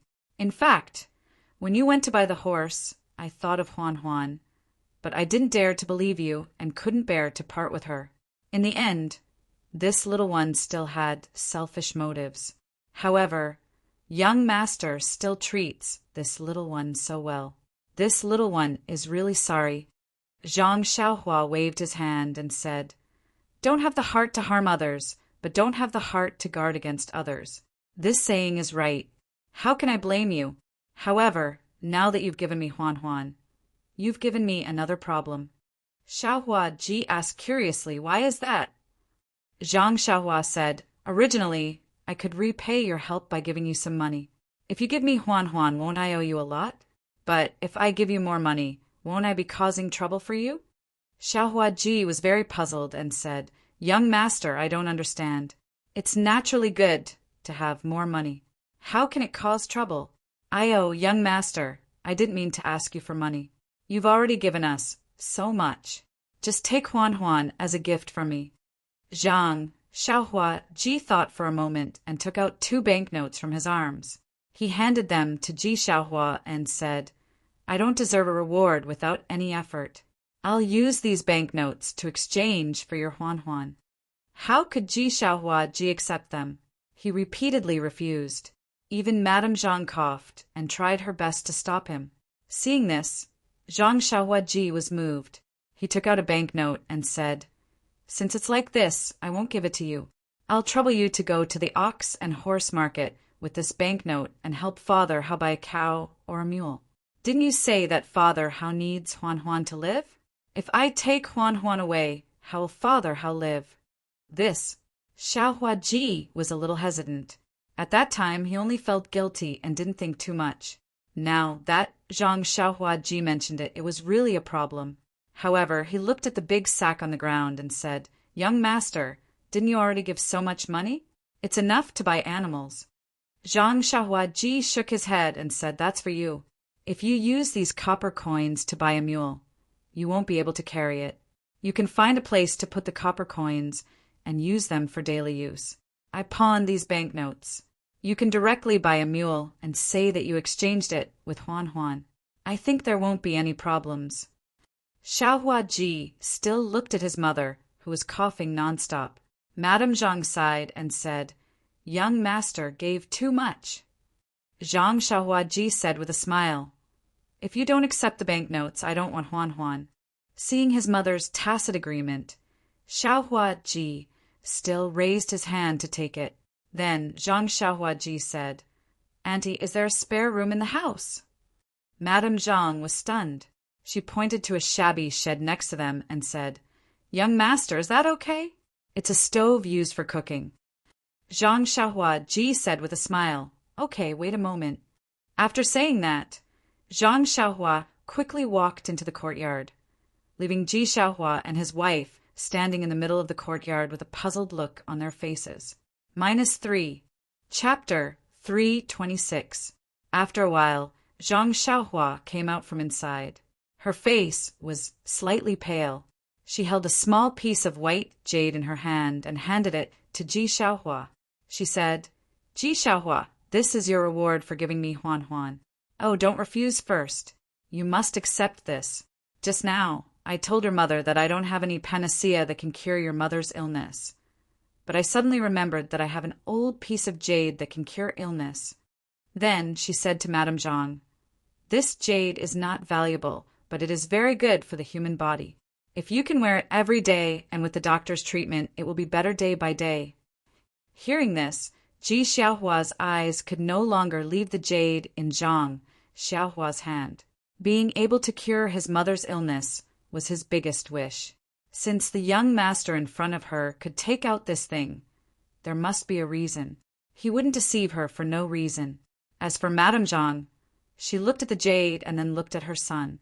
Unconsciously, she didn't have the courage to refuse. Seeing this, Zhang Xiaohua stuffed the jade into Ji Xiaohua's hand and said with a smile, "In that case, I won't stay any longer. I hope that auntie will recover soon." Then she turned to leave. Madame Zhang shouted, "Young master, what is the reason that you didn't say just now?" Ji Xiaohua also shouted, "Yes, young master. People say that people don't wake up early if there is no benefit. This little one also doesn't have a beautiful older sister or younger sister. Why are you so good to me?" "Ha ha ha." Zhang Xiaohua laughed and floated up. Her figure flew over the low wall of Ji Xiaohua's house and landed on Huan Huan's back outside the door. Zhang Xiaohua sat cross-legged and urged the 4 odd beasts. When Ji Xiaohua and her mother arrived at the door, they heard Zhang Xiaohua's voice from a distance. "The reason is very simple. Because I am also called Xiaohua. However, I am called Zhang Xiaohua." Seeing Zhang Xiaohua's figure gradually disappear, Ji Xiaohua's heart actually had a desire to chase after her. However, hearing her mother's heart-wrenching coughs, how could he take a step forward? It wasn't that he didn't think that Zhang Xiaohua was an unusual person. He knew that the long sword that was too heavy to lift was extraordinary. Now he actually saw him fly over the wall like a bird. He knew that he was more magical than he thought. Pingyang City, Lu Town, Huanqi Manor, Zhang Xiaohua. Ji Xiaohua muttered and memorized the route map he gave Zhang Xiaohua in her mind. Then she turned around and supported her mother. "Mother, you should go back to the house. The wind is strong outside." After entering the courtyard, she took out the jade and handed it to her mother. "Mother, you should go back to the house and find a string to string it with you." "Young master." "Yes, young master Zhang said that it is useful, so it must be useful." Madame Zhang had seen Zhang Xiaohua's qigong before, so she naturally believed in Zhang Xiaohua's words. She reached out to take the money, but their gazes immediately fell on the large pile of copper coins in the courtyard. With Ji Xiaohua, a 9-year-old child, and Madame Zhang's body that had been ill for a long time, it was extremely tiring to move these 10,000 coins into the house and hide them in a secret place. However, doing this kind of work was tiring but happy. Zhang Xiaohua sat cross-legged on Huan Huan's back. Huan Huan was so happy that it could jump up and walk quickly along the main street of Songning Town, heading out of the city. Huan walked very steadily. Zhang Xiaohua didn't feel any bumps at all on its back. Huan walked very quickly, not much slower than an ordinary horse. However, the people on the street were all pointing fingers at Zhang Xiaohua. That was because Huan, which didn't look like anything, carried a large pile of firewood back from outside the city every day. Many people had seen it with their own eyes. Huan's stinky body and strange appearance were obvious to all. Now, there was a young person sitting on it, and Huan was running quite happily. How could people not be surprised? There were even people who covered their mouths and sneered. However, this is also good. So many people saw me ride Huan out of the city. When old man Hao or Xiaohua go to buy a mule or a cow, it'll be a good excuse. At this time, Zhang Xiaohua was still thinking about the safety of Ji Xiaohua and the others. It had to be said that Zhang Xiaohua had indeed matured and grown up. She was worthy of his tall and thin stature. Zhang Xiaohua had already memorized the route on the white cloth that Ji Xiaohua gave him. When they arrived at the city gate, he got off the odd duck. After asking the passers-by carefully, he sat on the odd duck again and patted Huan's head. The odd duck immediately galloped away, leaving behind many people at the city gate who were pointing and gesticulating. On the spacious road, there were few pedestrians, but Huan ran very happily. Its eyes were full of excitement, and its 4 hoof-like feet kept exerting force. It seemed that this kind of galloping days was the life it wanted.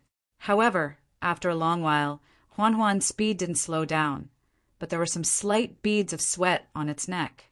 Zhang Xiaohua was very considerate and noticed it. He patted its head slowly with his hand. Huan really understood his meaning and slowed down its pace, moving forward leisurely. This Huan is really a strange creature. No, what kind of animal is this odd duck? Not only can it carry thousands of kilograms of things, but its speed is also not much slower than a horse. The most rare thing is that Huan seems to understand my intentions. I don't need to speak. As long as I pat its head, it immediately knows my thoughts. Can such an animal still be called an animal? Even if it's called a spiritual beast, it's still worthy. It's just that this spiritual beast has been spoiled by old man Hao. It only knows how to carry firewood all day long. What it eats is even worse than a pig's. God has pity on it. It's really a pearl covered in dust. If I didn't happen to meet it, wouldn't Huan die of old age in the pigsty? Thinking of this, Zhang Xiaohua couldn't help but stroke the back of Huan's neck. Huan seemed to understand Zhang Xiaohua's meaning. It let out a long howl that split the sky, full of joy. Zhang Xiaohua smiled and said, "Let's go, Huan. I'll call you Huan in the future. If you follow me, I won't treat you unfairly. Oh, I forgot to ask Xiaohua what to feed you. You haven't eaten properly for many years, so I have to take good care of you. Otherwise, you'll collapse from exhaustion before we reach the Guozhuang house. That would be very bad." Huan was also happy to hear this. It growled in a low voice, but it didn't know what it wanted to express. Its feet didn't stop, and it worked even harder. Presumably, it was also looking forward to the delicious fodder in a while. Although Huan hadn't run for a long time and its physical strength was limited, they reached the western outskirts of Songning town by the time the sky turned dark. There were very few people. The forest by the roadside and the distant hills all revealed a kind of silence. The time for all living things to rest was coming. At this time, Zhang Xiaohua was somewhat regretful. It didn't matter to her. She had already abstained from eating, so it didn't matter whether she ate or not. However, she didn't know if Huan could persist.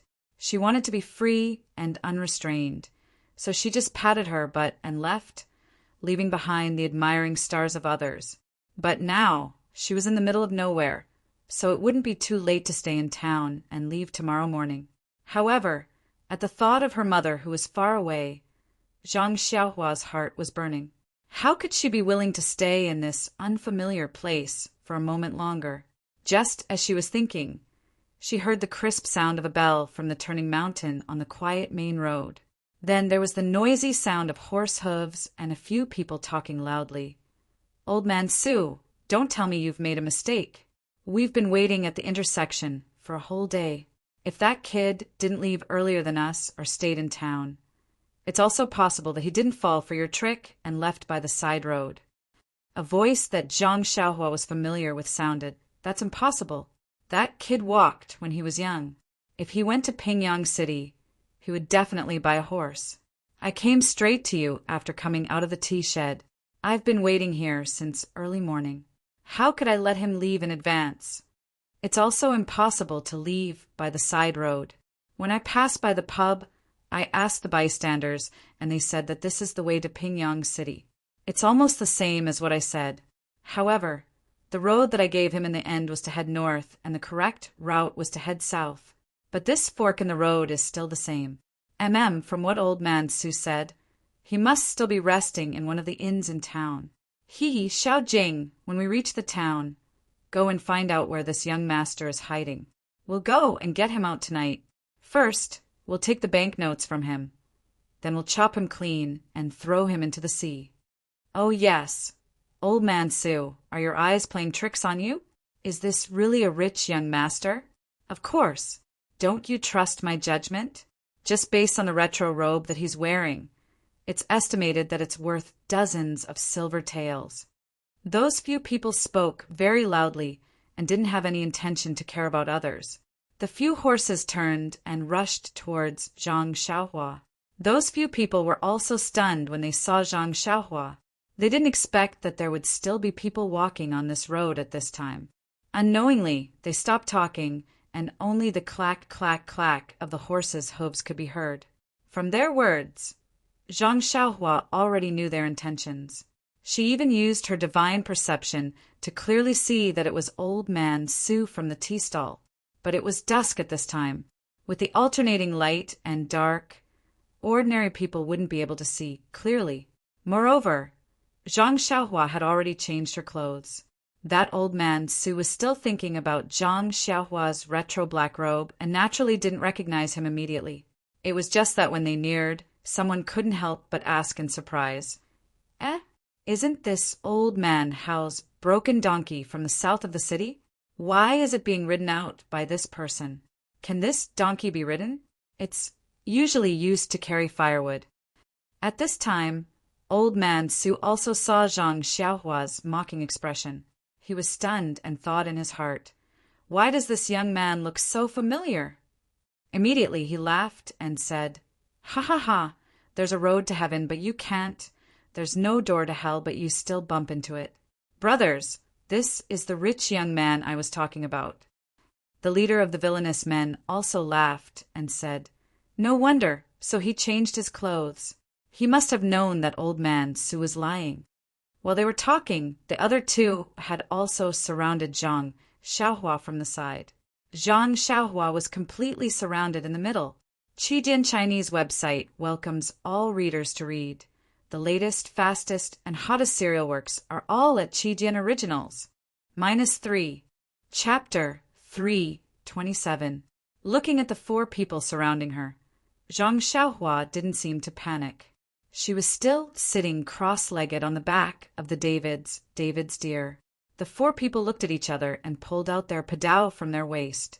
Old Su grinned and said, "This young master, seeing that your skin is so soft and tender, I won't torture you anymore. Quickly, obediently hand over all the banknotes on your body. Then I will give you a quick death. Otherwise, I will slice off all the flesh on your body." Zhang Xiaohua smiled and said, "This hero, I heard that the heroes of the underworld rob money and don't kill people. If I give you all the money on my body, will you spare my life?" Old Su didn't speak, but the evil man next to him laughed and said, "Could it be that this guy's brain is damaged from reading too much? We have been roaming around here for many years, and we don't leave anyone alive. If we only let you go, when the government comes to arrest us tomorrow, who will we find to reason with?" The two people behind him also said, "A few days ago there was also a scholar who talked to us about benevolence, righteousness, and morality. He also advised us to turn over a new leaf. But when we cut off his finger, he kept calling us grandpa and begged us to let him go. Boy, don't tell me you also don't want to be tactless?" Hurry up, before the sky is completely dark. Let me give you a quick death. I can also find a place to bury you and let you have a place to rest." Seeing that Zhang Xiaohua was still calm and collected, the evil man said, "Xiao Jing, you go and help this young master on his way.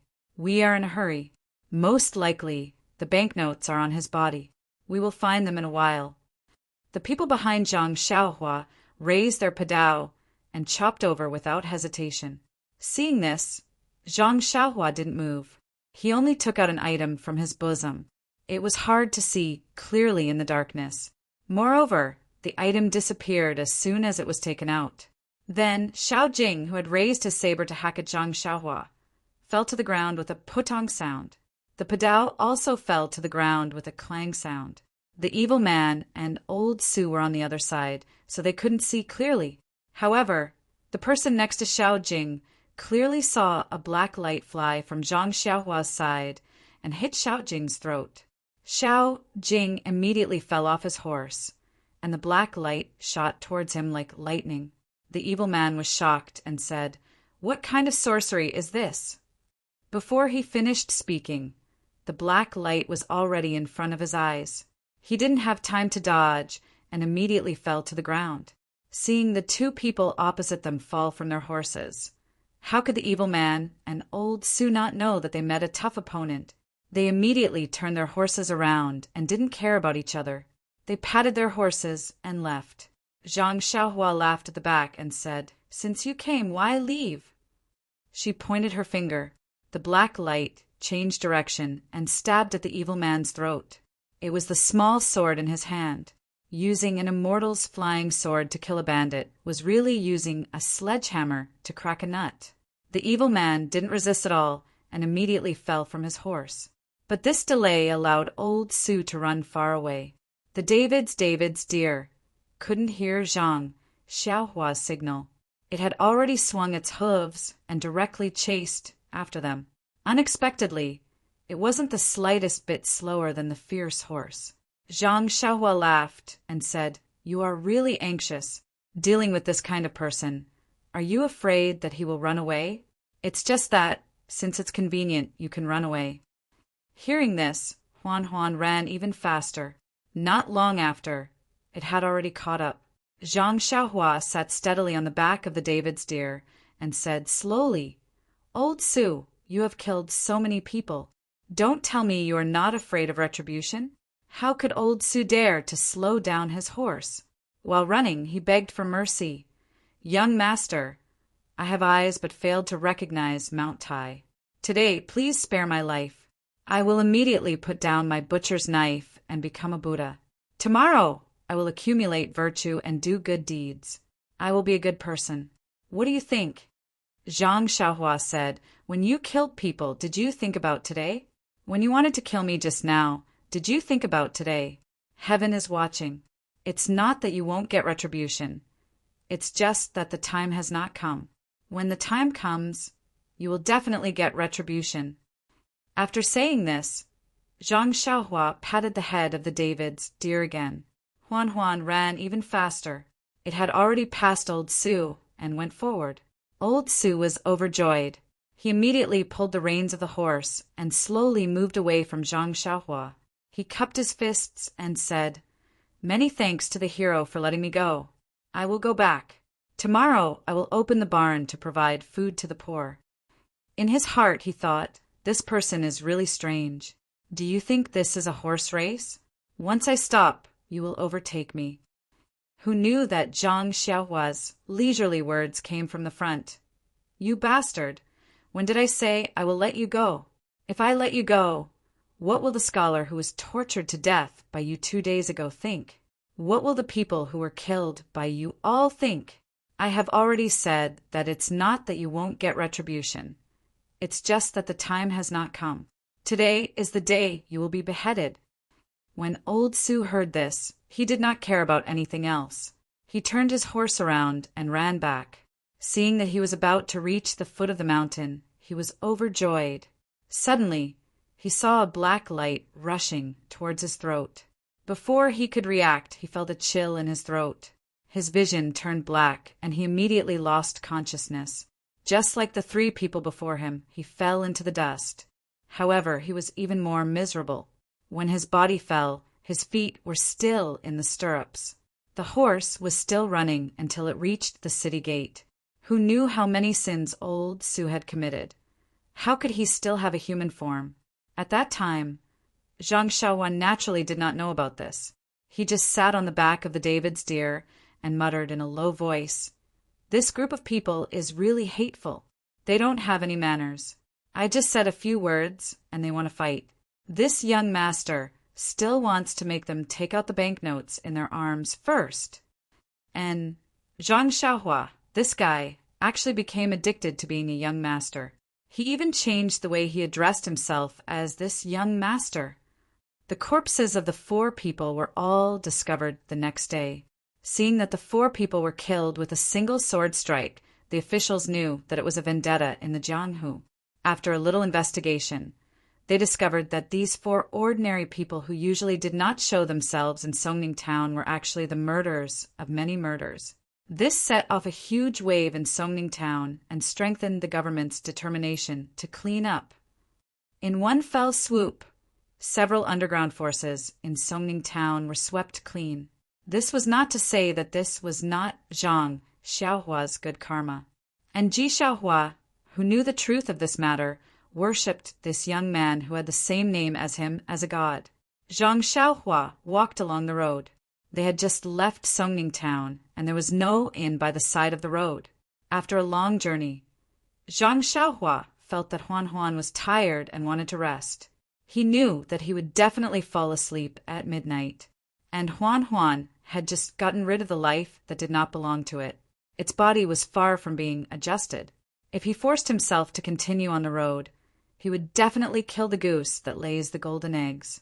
Seeing a mountain forest in front of him, Zhang Xiaohua made up his mind. The mountain was not high, but the trees were abnormally lush. With a sweep of his spiritual sense, he had already chosen a tree with an extremely strong crown. Patting Huan Huan's head, he leaped up and flew to an extremely high place. He sat down cross-legged and took out a primordial stone, quietly circulating his energy to absorb primordial qi. Huan Huan, on the other hand, let out a low hiss, extremely dissatisfied. "If you want to rest, why don't you take the sword down too? Aren't you afraid that it will tire me out if you leave it on my back?" Then he shrugged his back, and the sword fell to the ground with a clang. Afterwards, Huan Huan slowly walked in the mountain forest in search of food. It was late at night when she came back. Zhang Xiaohua, who usually cultivated quietly on the tree crown, sniffed and lay down under the tree. In the next few days, Zhang Xiaohua and Huan Huan traveled in the morning and slept in the night. They ate and drank when they were hungry. Oh, wrong. Only Huan Huan ate and drank when she was thirsty. When Zhang Xiaohua saw inns, tea sheds, and the like, he only asked the waiter to serve Huan Huan, while he only had a cup of water. Huan Huan did not seem to be very interested in fodder and other things, but she had to force herself to eat. Zhang Xiaohua saw this and remembered it in his heart. He only needed to wait for the right fodder for Huan Huan in the future. Huan Huan's back was very stable and not bumpy at all. It was really different from before. Huan Huan could even adjust its speed according to the situation on the road, so Zhang Xiaohua did not have to worry about it at all. Later on, Zhang Xiaohua no longer cared about it. He only gave Huan Huan some pointers when there was a fork in the road. The rest of the time, he took out 2 primordial stones from his pocket and cultivated with all his might. Zhang Xiaohua knew very well that there were too many unknowns in this world. The unknown things in the magma under the deserted island and the Zhuji realm in the direction of his cultivation were all great challenges for him. If he only focused on Jianghu, it would be very difficult for him to make any progress in his cultivation. Therefore, he had already set his sights very high and seized every moment to cultivate his cultivation method. Ever since the situation in the tea house, Zhang Xiaohua's bottleneck to the 6th layer of qi refining showed signs of loosening. Although he did not make any obvious progress in the past few days of painstaking cultivation, Zhang Xiaohua knew very well that his cultivation was slowly accumulating. Once he reached a certain level, he would definitely be able to reach the peak of the early stage of qi refining in one fell swoop. As for formations and restrictions, Zhang Xiaohua had made even more obvious progress. To be honest, when he was on the Xinrong Sec ship, Zhang Xiaohua had been able to set up a defensive restriction. He believed that he had already reached a certain limit. If he wanted to make any further progress, he would have to rely on a deeper comprehension. However, in Xiaohua's house in Songning Town, a thought came to him. He recalled the records in the jade slip and, on a whim, he embedded a miniature formation into a jade pendant. This was not something that an early-stage qi refining cultivator like him could accomplish. However, with the help of the slowly revolving core in his dantian, he was actually able to create a jade pendant that could calm the mind. His spiritual sense and core seemed to have made some progress as well, so he seemed to have found another direction for his breakthrough. Although the jade blood refining core could refine the core and strengthen the spiritual sense, there was still a certain amount of danger involved. He could only cultivate in an extremely safe place. He spent his days on the road trying to comprehend the miniature formation and using some worn-out jade to practice. Although he had only been on the road for a few days, he had made great progress. On this day, it was already late and they were in the middle of nowhere. Zhang Xiaohua had already gotten used to it and was preparing to find a suitable place to rest. Suddenly, he heard a voice from a concave slope ahead of him. "Thief from the Misty School, where do you think you're going?" -3. Chapter 328. Misty School? Slipped through the net? Thief? Although the voice was soft, Zhang Xiaohua's senses were extremely sharp at this time. Although he did not release his divine sense, almost all the movements around him were under his control. When these few words were put together, they sounded like thunder in Zhang Xiaohua's ears. Although Zhang Xiaohua did not join the Misty School, ever since he left the Guozhuang house and entered Pingyang City, everything about him was closely related to the Misty School. Even the immortal skills he had were obtained from the library of the Misty School. It was impossible for him not to have deep feelings for the Misty School. At this moment, someone actually dared to call a disciple of the Misty School a thief in front of him. How could he tolerate this? Moreover, the word "slipped through the net" piqued his curiosity even more. He didn't make any movements. Instead, his figure drifted down from the back of the David's deer. Then he straightened his body and went straight to the top of the slope. There wasn't the slightest trace of worldly affairs during the whole process. Zhang Xiaohua landed on the top of the hill and blended in perfectly with the surroundings. If not for the people beside him who saw it with their own eyes, they would not have noticed or felt that someone had just appeared on the hill. Zhang Xiaohua crouched on the hill and quietly poked his head out. On the other side of the hill, there was a large open space. There were 3 people dressed in martial arts attire, holding swords and padao. They surrounded a young man of about 24 or 25 years old. The young man was holding a long sword, and the tip of the sword was trembling slightly. His brocade robe was already in tatters, and flesh could be seen in many places, revealing blood-red wounds. The clothes around the wounds were also stained with blood. The young man was already at his limit under the siege of the 3 people, but he still did not give in. At this moment, the 3 people seemed to be interrogating him for something before they could take a break. One of them laughed and said, "Misty School boy, we've been following you for so long. We didn't expect you to see through us. Hee, you're not going to run anymore?" That person didn't answer. He only took the time to adjust his breathing and recover the internal energy he had expended. Another person sneered, "Don't waste your time. Do you think we can't tell what you're doing? Even if you have full inner strength, how can you be a match for us brothers?" The last person continued, "It's better to let him rest.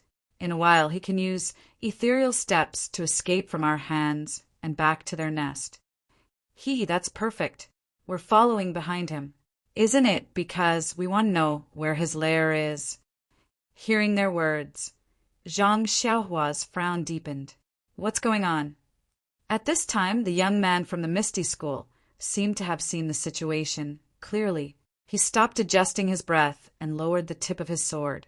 He smiled and said, "The rumors in Jianghu say that the Alliance of the Righteous Path is named after the righteous path. Presumably, they all say that they do things righteously and reasonably. Unlike today, they are outnumbered and have no sense of shame." Rumors in Jianghu? When the three heard this, they laughed and said, "Are you blind? How can you believe the rumors in Jianghu? Moreover, Jianghu has always respected strength. If your Misty School's strength was strong enough, the rumors in Jianghu would naturally revolve around your Misty School.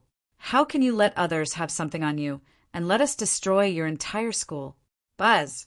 Zhang Xiaohua's head was about to explode when he heard the sound. Destroy the school? Don't tell me the entire Misty School was destroyed by others? Then what happened to second brother? In an instant, Zhang Xiaohua thought of his second brother, Zhang Xiaohu. He was about to straighten his body and go down to ask about it, but his mind changed. The Misty School's destruction wasn't something that happened today. What's the use of being anxious now? It's better to wait and see. Sure enough, the disciple of the Misty School sorrowfully said, "If you want to condemn someone, you can always find a pretext. You've been drooling over my Misty School for a long time. You're just looking for an excuse to annex it. What martial arts secret manual? It's all a lie you made up. Hee, whether or not there are martial arts secret manuals is not something small people like us can know. In any case, your Misty School's destruction is an indisputable fact. Sigh, as expected of a school with an inheritance. Even when surrounded by us, you still managed to escape from Misty Mountain Villa. Brother, how have you been these 3 years of hiding your name and changing your surname? Why don't you obediently come with us to the Righteous Alliance? From then on, you can walk openly in Jianghu. We brothers will use our lives to guarantee that you'll definitely have a considerable position in the Righteous Alliance." Hearing this, Zhang Xiaohua was even more shocked. The Misty School has already been destroyed for 3 years. Isn't that the same time I was on the deserted island? I don't know if second brother also escaped like this person. And in a moment, I'll save him and ask him. Thinking this, he gently took out the small sword from his bosom and used his divine sense to control it in the air, waiting for an opportunity. That Misty School disciple smiled and said, "I don't know what position you 3 brothers have in the Righteous Alliance." This, one of them hesitated and said, "We're all disciples of the Golden Hall under the Righteous Alliance's 6th Alliance Master. If you're willing to come with us, we'll definitely report it to the Hall Master and record it as a great merit." That Misty School disciple thought for a moment and said, "It's not that I don't believe you 3 brothers, but your positions seem to be low. How can you guarantee that your little brother's life won't be in danger?" One of them was somewhat angry, while the other smiled and said, "Little brother, you don't know. Our several sects have a secret agreement. As long as you're a disciple of the sect, as long as you're a survivor of the Misty School. Oh, of course, if little brother has the intention to abandon the dark and join the light, then naturally I'm not talking about you. As long as you're willing to join any sect, then you can keep your life. If you can provide the whereabouts of others, then according to how many survivors you capture, you'll be rewarded. That's why my brother is so generous as to agree with you." "Oh, so that's how it is. See, you guys really put in a lot of effort. Little brother, since we've already spoken to this point, you can see that it's already late.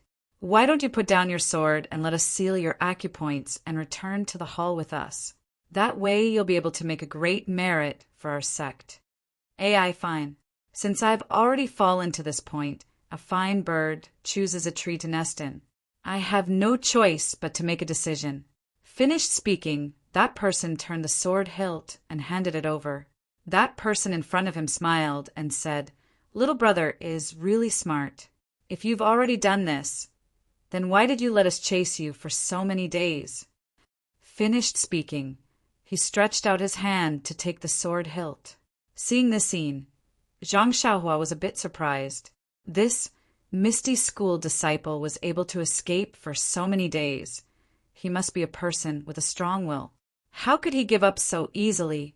Sure enough, before Zhang Xiaohua finished thinking, she saw a change in the situation. That disciple's hand that was holding the sword tip suddenly gripped it. His entire hand was covered in blood. That disciple did not seem to know pain as he held the sword and chopped down at that person's arm. At such a close distance, that person could not react. His face changed greatly. Seeing that his arm was about to be cut off, at that moment a sword suddenly appeared from the side and blocked that person's arm. A dang sound was heard as that Misty School disciple's sword was blocked. That disciple felt pain in his hand and lost his grip on the sword, causing the sword hilt to turn around. The Misty School disciple stretched out his left hand to grab the sword hilt as if he did not care about the blood flowing from his right hand. The Righteous Alliance disciple who used his sword to block the attack laughed and said, "Good brat, I knew there was something fishy going on. After being chased by us for so many days, how could he just surrender like that?" That disciple who almost had his arm cut off gritted his teeth and fiercely said, "Senior brother, don't talk nonsense. As long as we keep him alive, what can't we get out of him? Even if we can't get anything out of him, that's because of the other people's ability.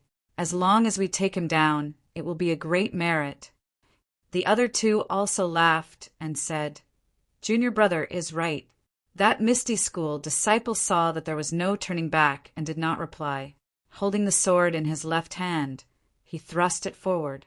The three people from the Righteous Alliance were already prepared. How could they let him have the chance? Both the sword and saber arrived. In just a few moves, that disciple's body had a few more wounds. If it was not for the fact that they wanted to capture him alive, he would have already died. Seeing this, that Misty School disciple swung the sword in his left hand and used a night battle in 8 directions to force the 3 people back. Then, looking at the night sky, he bitterly smiled and said, "Leader, oh, this little one is a disciple of the Misty School in this life. I hope to be your subordinate in the next life." Saying this, he pulled the sword in his left hand back and was about to cut his own throat. Seeing this, the 3 people surrounding him were shocked. They hurriedly went up to stop him. But how could it be too late? At this moment of crisis, they saw an object coming from afar. A black light flashed and hit the sword in the Misty School disciple's hand.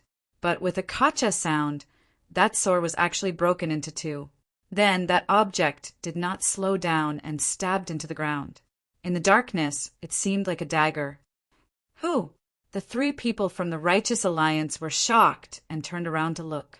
They saw that not far away on a hillside, a thin figure stood up from the ground.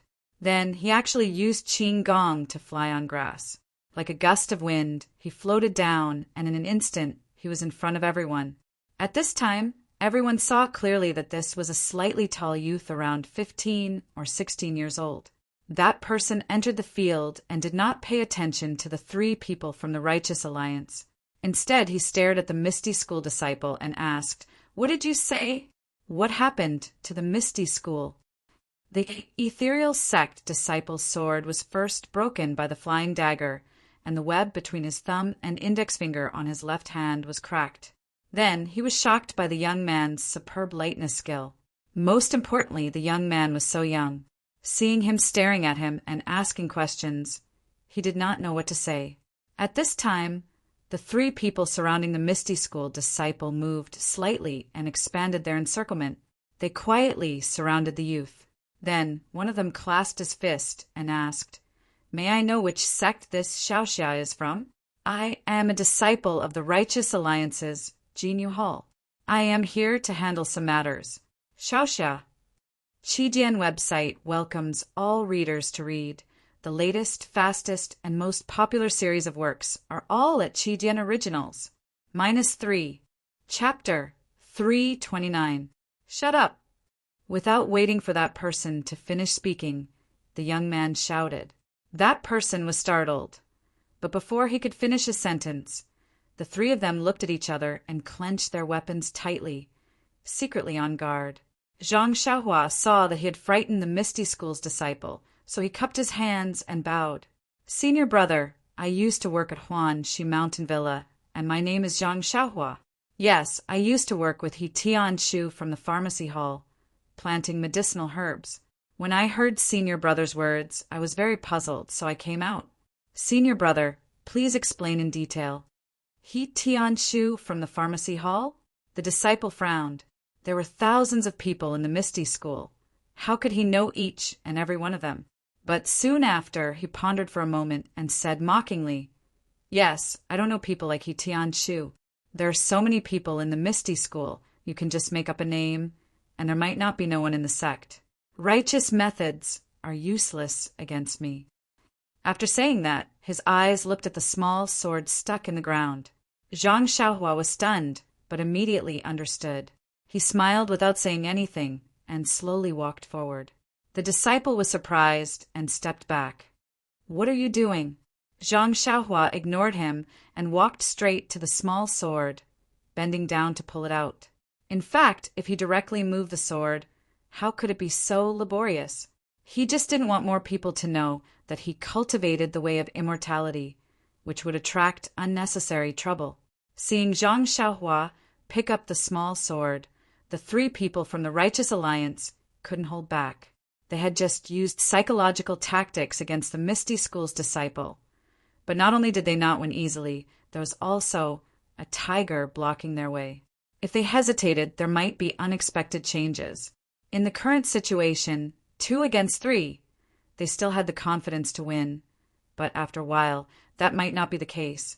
Although just now they were shocked by Zhang Xiaohua's qigong.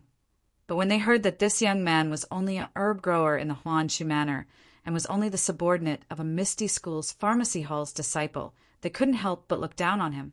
Thinking of this, a disciple from the Righteous Alliance sneered. Haha, another survivor of the Misty School. But your weight seems to be a lot lighter, just a servant. Huanshu Manor seems to be a branch of the Misty School, so your weight is also a bit lighter. But this merit is delivered to our door. How can we brothers reject it? After saying that, the other 2 people guarded the space behind Zhang Xiaohua and the Misty School disciple, preventing them from escaping.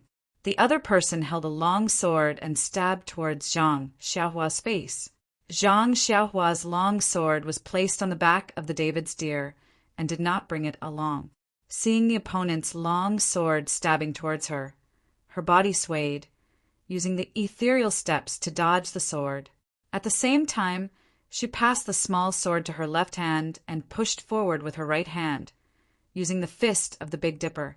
When the Righteous Alliance disciple saw that Zhang Xiaohua was so careless, actually not using a weapon and directly facing the enemy with bare hands, he was furious in his heart and directly slashed towards Zhang Xiaohua's right arm.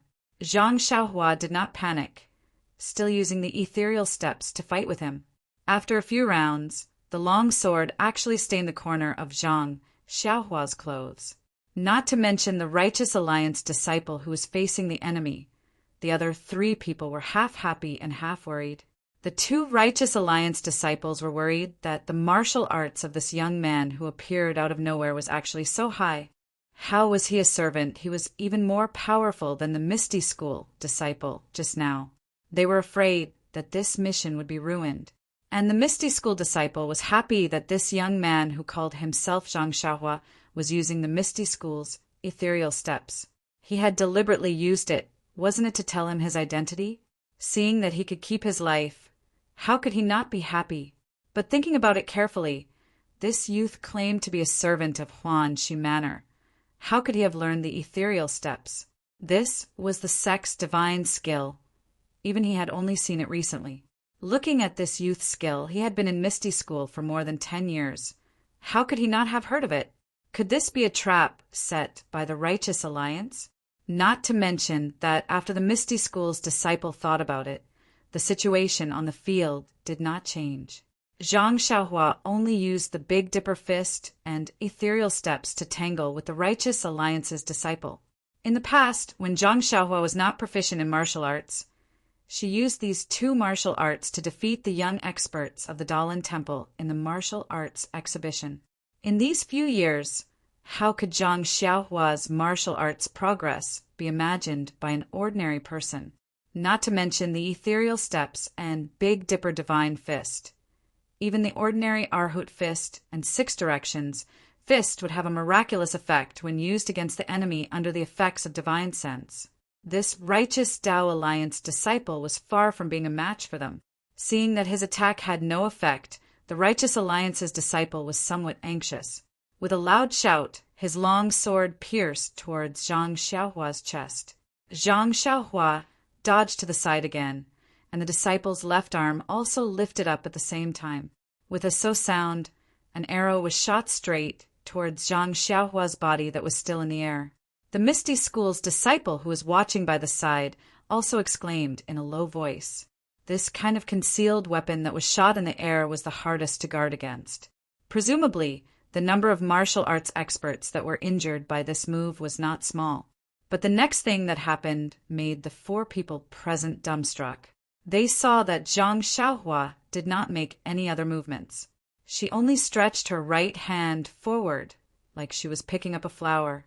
Very gently, she pinched the arrow between her thumb and forefinger. The blue arrowhead on the arrow could be seen clearly under the moonlight. Seeing that the arrow had failed, the Righteous Alliance's disciple shouted, "Flower-pinching finger? You are from the Dalan Temple. My 2 junior brothers, quickly come and help me." The other 2 did not have the time to look at the Misty School's disciple. They each drew their swords and were about to step forward. At this time, a light laugh came from the field and said, "Since you came down to attack, then don't blame me for returning an eye for an eye. Ha ha ha." They saw that Zhang Xiaohua was like a wisp of smoke. Her figure leapt up and pounced in front of the Righteous Alliance's disciple. That disciple hurriedly held his sword horizontally, wanting to block, but that sword seemed to pierce through the void and did not seem to have any strength. Zhang Xiaohua's figure was like a ghost. She leapt up, the small sword in her left hand very naturally extended forward, then immediately retracted, her figure somersaulting backwards to meet one of the Righteous Alliance's disciple who was brandishing his blade. Similarly, her figure also leapt up, the small sword piercing out from a strange angle. The target was the disciple's throat. That disciple was unable to stop in time. He moved upwards, sending his throat to the tip of the small sword. That small sword touched his throat and immediately retracted. Her figure did not stop, immediately turning around and floating towards the last disciple. The last disciple was a smart one. Seeing that the situation was not good, he did not move forward at all. Instead, he leaned and leapt out of the field. By the time Zhang Xiaohua turned around, she was already quite a distance away. Zhang Xiaohua had already announced her name. Naturally, she did not have any mercy. She used the levitation technique. Her body seemed to float in the air, floating on the ground. In a few blinks of an eye, she had already caught up to that disciple. She lifted her leg and lightly kicked that disciple's back. That disciple had started early, so his qigong was passable. He was rejoicing. Who would have thought that there was no sound of wind behind him? But his back seemed to have been hit by a 1,000-gene heavy object. He saw stars, spat out a mouthful of blood, and immediately lost consciousness. His body flew diagonally far away before collapsing to the ground. Zhang Xiaohua kicked out, no longer paying attention to him. She kept the small sword, clapped her hands, and walked back with a smile. That Misty School's disciple seemed to have seen a monster. He looked at the ordinary, thin-looking youth walking towards him in disbelief. He said, "Ew." In the end, he did not finish his sentence. Zhang Xiaohua looked at him, sat cross-legged on the ground, and said with a smile, "Senior, the annoying flies are gone. This world is quiet. You can tell me about the Misty School." Then, looking at his bloody right hand, he said, "Senior brother, you'd better clean up the wound on your hand or the wound on your body. I don't have any experience in this area, and I don't have any medicine or anything like that on me." At this time, that Misty School's disciple came to his senses and said, it's fine, it's just a small matter, brother. Wait a moment, I can handle it myself." After that, this disciple methodically took out something from his chest, applied medicine on the wound on his body, hand, and other places. He was very skilled. After waiting for him to finish, he came forward and saluted again, saying, "Brother, I was really rude just now, but in the past few years my Misty School's disciples have been in danger, so I had to be careful. By the way, brother, what did you say you were called?" Zhang Xiaohua laughed involuntarily and said, I'm the servant of the Huan She Manners Herbs. My name is Zhang Xiaohua. I've been working with He Tian Shu in the Huan She Manners Pharmacy. Oh, brother, you're called Zhang Xiaohua. I'm Chu Yunfei of the Divine Machine Hall. Divine Machine Hall? Hee. I have some impression of it, but I've only been to the Misty Mountain Villa a few times, so I don't know many disciples. Alas, in the current Jianghu, if there is no conspiracy, no one will admit that they are from the Misty School. My Divine Machine Hall is basically just a name now. Oh, by the way, brother, are you really the servant of the Huan She Manners Herbs? But how can your martial arts be so high? Moreover, you can even use the ethereal steps of our Misty School? This. Zhang Xiaohua was a little hesitant. Seeing that Zhang Xiaohua was a little hesitant, Chu Yunfei quickly said, Brother Zhang, if you have any difficulties, you don't have to say it. Zhang Xiaohua smiled and said, There's nothing difficult about it. It's just that I had an agreement with sect leader O earlier, so I couldn't tell you about it. However, I'm indeed from Huanqi Manor, and I've seen Qiu Tong and Manor Lord Oyen. Is that so? Then I won't ask further. By the way, I just heard that the disciples of the Righteous Alliance said that the Misty School was destroyed. Where is Master O now?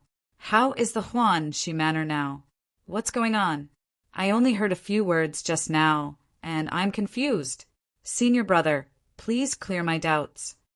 Chu Yunfei smiled bitterly and said, Brother Zhang, have you not been in Jianghu for a long time?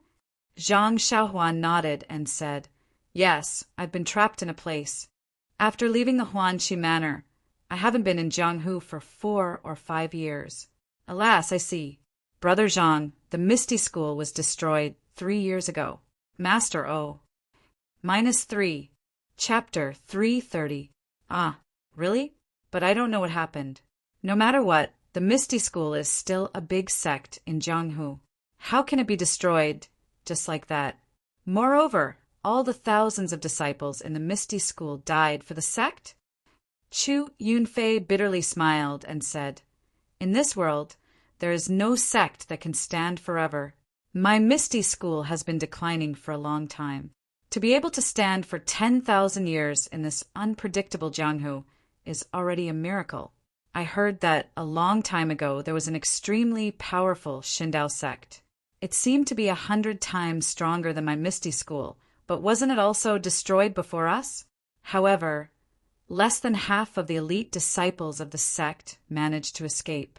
The rest of the disciples died on the spot. Buzz. Zhang Xiaohua suddenly stood up and said in a trembling voice, Only less than half of the elite disciples managed to escape? The rest died for the sect? Then did a disciple called Zhang Xiaohu manage to escape? Zhang Xiaohu? Chu Yunfei was dazed for a moment and said, Zhang Xiaohu, this name is very familiar. Let me think. Oh, I know. He used his connections to enter my Misty School. Later, he got lucky and was accepted by Marshal Uncle Win. Yes, it's that lucky guy. Did he also manage to escape? At this time, Zhang Xiaohua didn't care what other people said about her second brother. She hurriedly asked. No. Chu Yunfei decisively replied. Ah, Zhang Xiaohua exclaimed. She clenched her teeth and clenched her fists. Just as she was about to ask which sect attacked the Misty Mountain Villa, Chu Yunfei said another sentence. Zhang Xiaohua almost fainted. However, Zhang Xiaohu doesn't seem to have died. Ah. Zhang Xiaohua nearly fell to the ground with a thud. He thought to himself, Senior brother, can you not speak like that? Can't you finish your sentence in one sentence?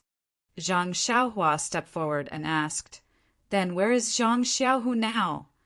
Well, I'm not sure if Zhang Xiaohu is dead or not. This time, Zhang Xiaohua fell in front of Chu Yunfei. Even the Righteous Alliance's 3 experts hadn't been able to force back Zhang Xiaohua. But Chu Yunfei had done it. Zhang Xiaohua forced herself to get up and thought to herself, My senior brother from Misty School, can we be more specific? Although this little sweetheart of yours has been tempered with immortal cultivation techniques, it still can't withstand your torment.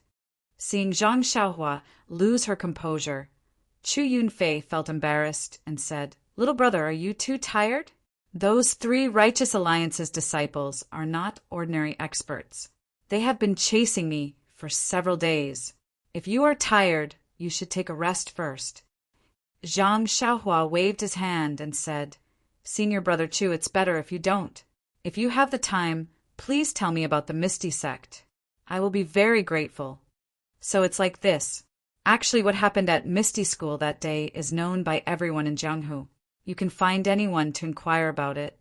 Sigh. Sad things should be told to sad people. Brother, listen to senior brother tell you about the sad things. Thus, the 2 of them sat on the ground. With Chu Yunfei's tireless narration, Zhang Xiaohua learned about the events of that year. It was an autumn 3 years ago. It was the day when all things were competing with each other. But in this day of harvest, and looking forward to the future, Misty School's sect leader, O Peng, was sitting on a chair with a headache.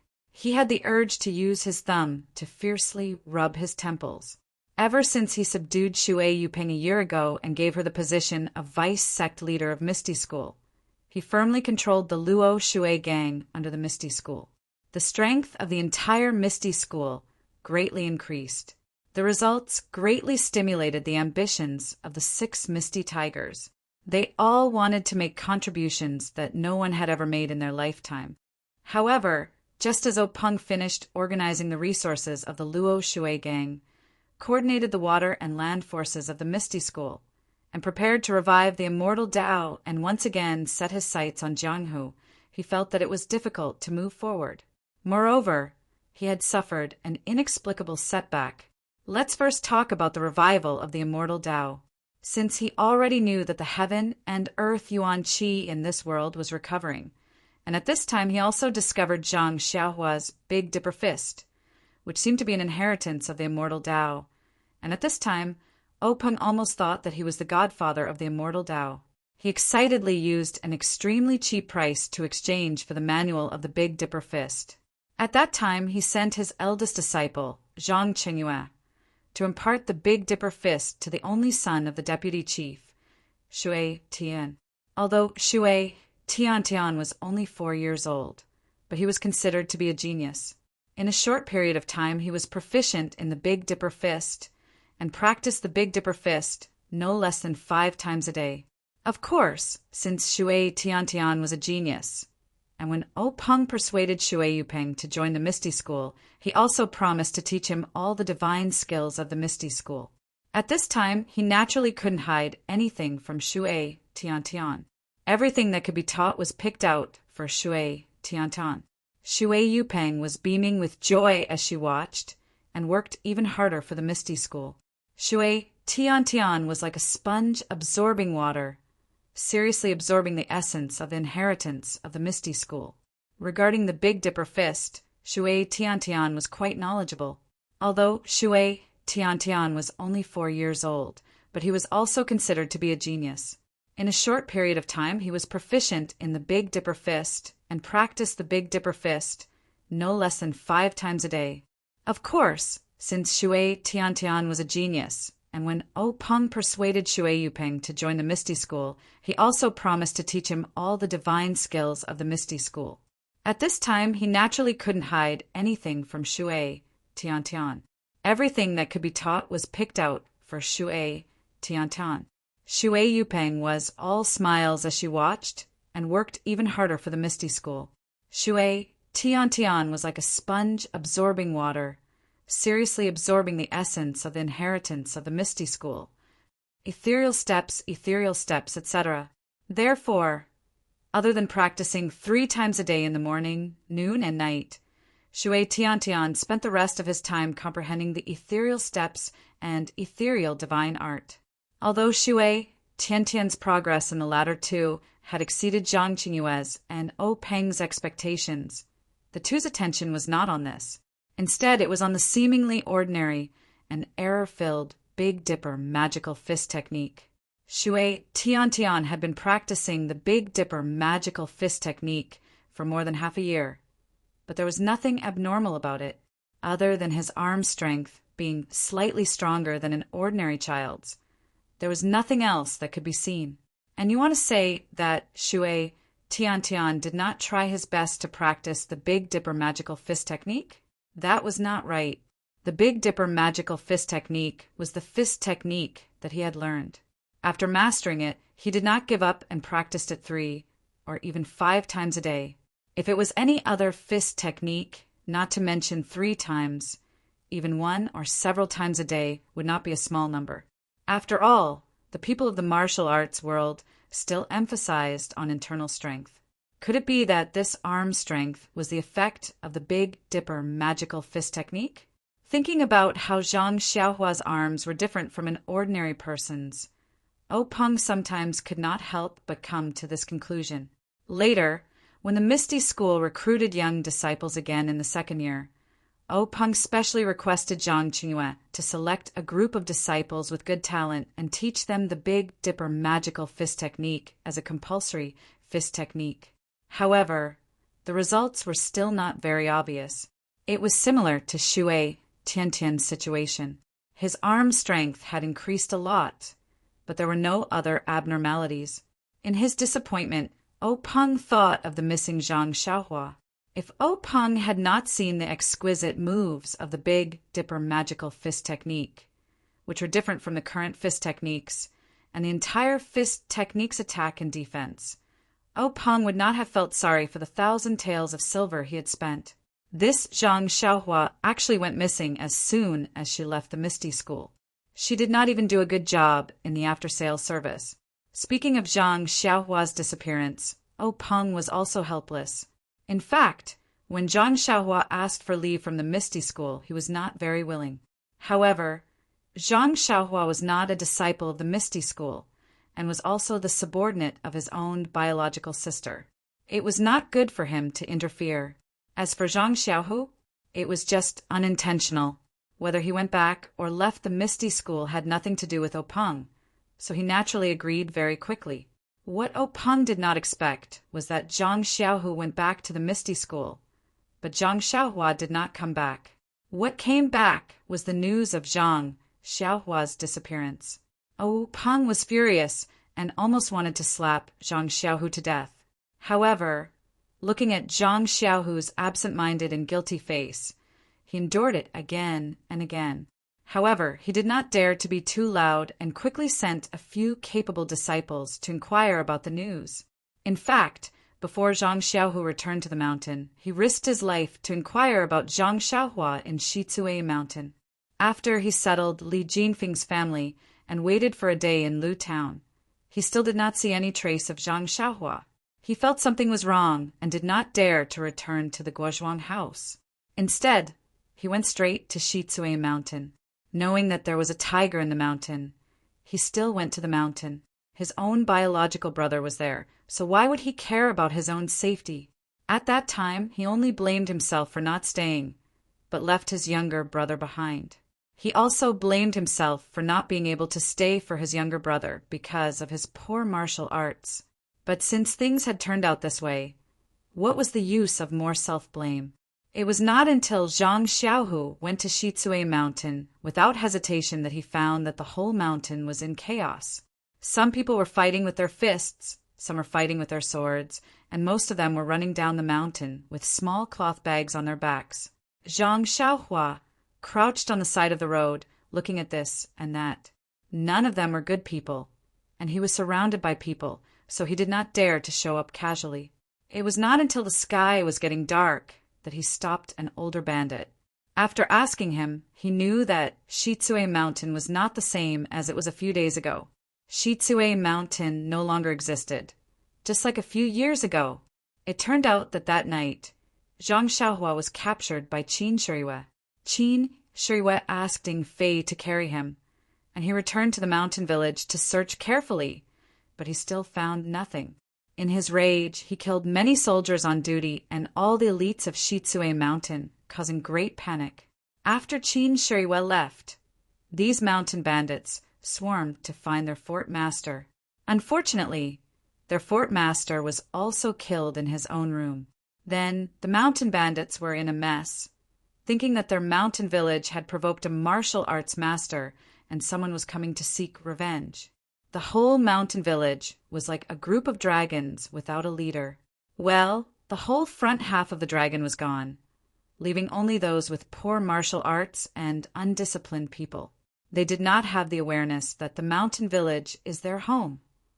Some people even saw the open secret room and found some scattered jewelry in the corner. So, the internal strife of people dying for wealth and birds dying for food was really staged. -3. Chapter 331. After fighting and killing, the result was really seen. The property of Li Jinfeng's family was found, and the private goods hidden by other people were also found. It was like pouring cold water into a hot pot of oil, and the pot exploded in an instant. The scene became more difficult to control. More people were killed and injured, and the property was also robbed in a mess. It was not until Zhang Xiaohu came to Shitsue Mountain again that the dog-eat-dog farce came to an end. The surviving people took their own gains, got off the pirate ship, abandoned the darkness for the light, and found a way out. Zhang Xiaohu was confused by the words of the bandit.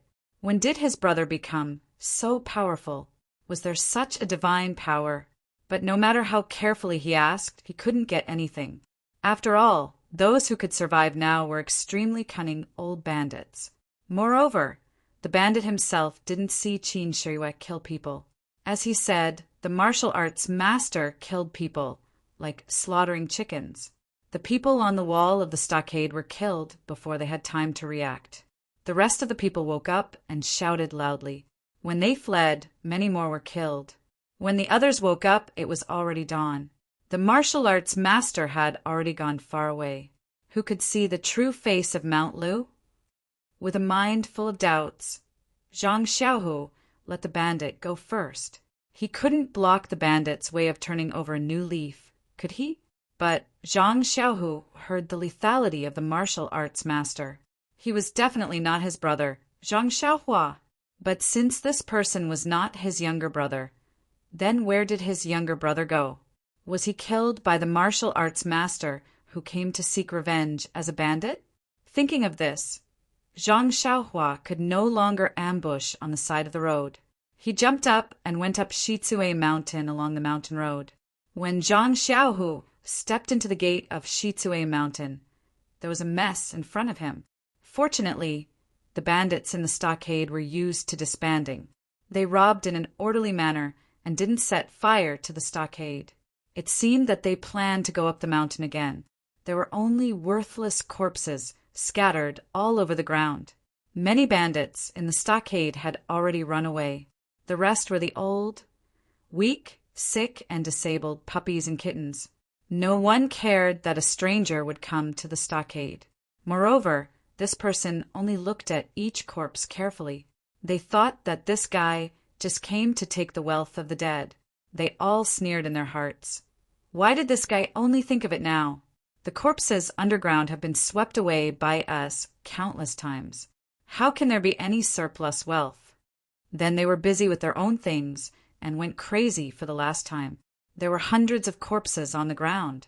Zhang Xiaohu looked through them one by one, regardless of their body shape or dress, for fear of missing something. Every time he turned over a corpse, he was afraid to see a familiar face. But after examining all the corpses, Zhang Xiaohu was overjoyed. Since there were no corpses, there must be hope of survival. So he worked hard again to look through all the places in the stockade, but still found nothing. At this time he was completely relieved. Thinking of his brother's lightness skill, he must have run away. Right at that time, Zhang Xiaohu suddenly had a thought. Did Xiaohua go back to the Guozhuang house first? The steady Zhang Xiaohu did not immediately return home. Instead, he looked through all the corpses again until the sky brightened. After working all night, he was full of energy and rode back to the Guozhuang house. He was really looking forward to when he returned to the Guozhuang house. His younger brother would be holding a bowl of rice and squatting under a tree, laughing at him for coming back so late. How could he be so stupid that he didn't know to go back to the Guozhuang house first? But when he rushed back to the Guozhuang house and saw his mother and sister-in-law waiting for him at the village entrance, He knew that something was wrong. His heart turned cold. Xiaohua really did not come back. Zhang Xiaohu's mind turned countless times, but he did not have any good excuses. If he said that Zhang Xiaohua went back or did something else, how could he explain the empty date red horse beside him? But if he told his mother about Zhang Xiaohua's disappearance, how could he open his mouth? Guo Sufei, who was at the village entrance, was also bitterly waiting for her 2 sons to return. First, she comforted herself that Li Jinfeng's family was warm and wanted them to stay for 1 more day. But 2 days had passed. Which family would have such a reason to keep their guests? As a result, Guo Sufei could no longer sit still. She had been waiting at the entrance of the village the night before yesterday, hoping that her son would return. Last night, she also did not sleep well. At dawn, she had been waiting at the entrance of the village. When it was close to noon, she saw a familiar date red horse appear. Her heart was filled with joy, but she immediately saw an empty horse. That horse was missing her heart. When Zhang Xiaohu arrived at the village entrance and dismounted from the horse, Guo Sufei tightly grabbed Zhang Xiaohu's arm, gritted her teeth, and interrogated Zhang Xiaohua's whereabouts. Zhang Xiaohu's face was ashen. How could he dare to tell the truth at the village entrance? He only pulled his sister-in-law and dragged his mother back to the small courtyard.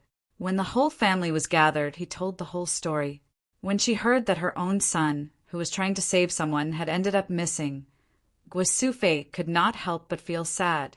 She knew that her son's actions were the actions of a man and were righteous.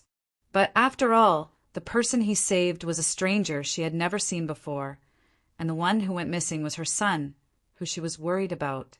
How could she not cry? Zhang Kai and Mr. Liu had different feelings. After all, they were both born as strict fathers. They felt that for a child to do such a righteous and awe-inspiring thing, it was exactly what a man should do. They were quite proud. Even if they were on the side, they would still encourage and gladly go forward.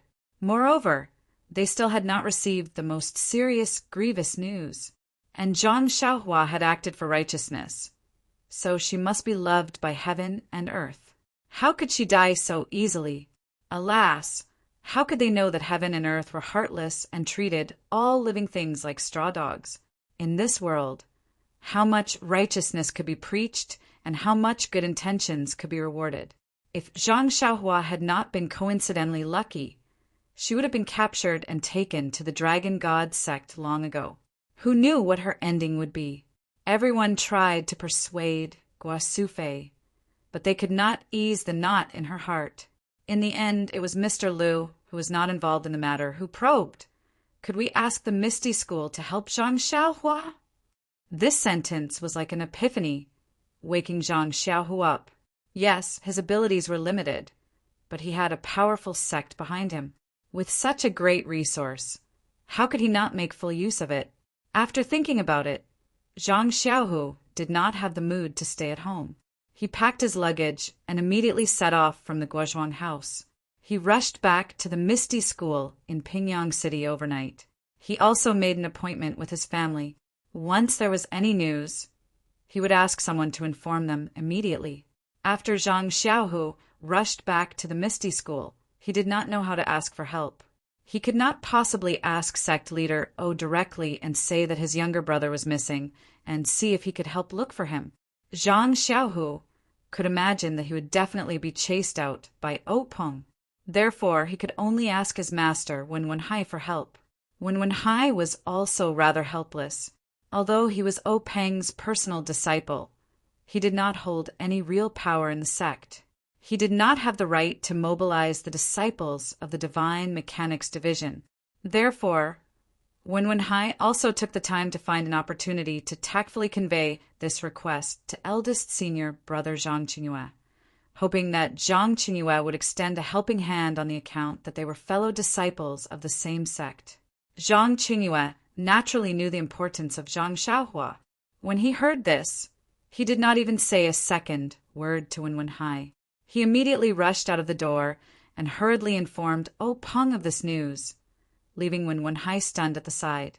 He thought That eldest senior brother was angry over this small matter, just as when Wenhai apologetically told Zhang Xiaohu that he might not be able to help and that he could look for Yan. Zhang Xiaohu hurriedly rushed over to look for Zhang Xiaohu. When Zhang Xiaohu arrived at the meeting hall and repeated the matter of Zhang Xiaohua's disappearance, Zhang Xiaohu's reaction was far beyond his expectations. Sect leader O immediately sent 10 disciples of the Divine Mechanics Division to Shizue Mountain to find Zhang Xiaohua's whereabouts. They wanted to see her alive or dead. Zhang Xiaohu was touched. He did not expect sect leader O to be so benevolent. A professional was a professional. Not long after, the disciples of the Divine Mechanics Division brought back the news. Although they did not find Zhang Xiaohua's whereabouts, they found out that Shizue Mountain was related to the Dragon God sect. On the day of the incident at Shizue Mountain, there was a special envoy from the Tenryu sect present in the stronghold. When he heard this news, O Peng hesitated. At this time, the Righteous Alliance and the Tenryu sect were at loggerheads. However, there was no direct conflict. Many people related to the Righteous Alliance were killed by the Tenryu sect's disciples, and many of them were exterminated. However, the Righteous Alliance did not dare to fight the Tenryu sect head-on.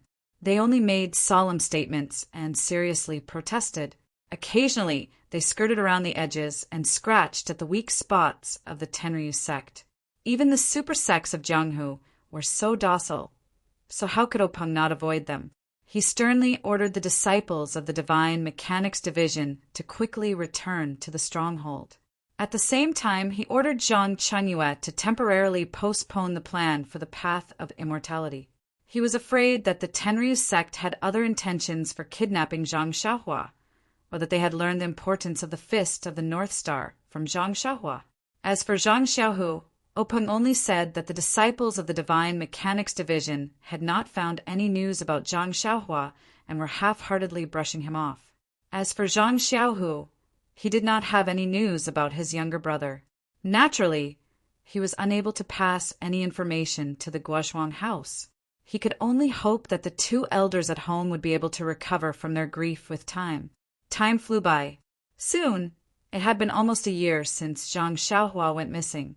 Who knew how many sorrows, joys, and separations had happened in the Jianghu, other than Zhang Xiaohu, who would still remember Zhang Xiaohua, who had been in the limelight at the Misty School's martial arts competition. Perhaps only Openg was unable to restrain the passion in his heart.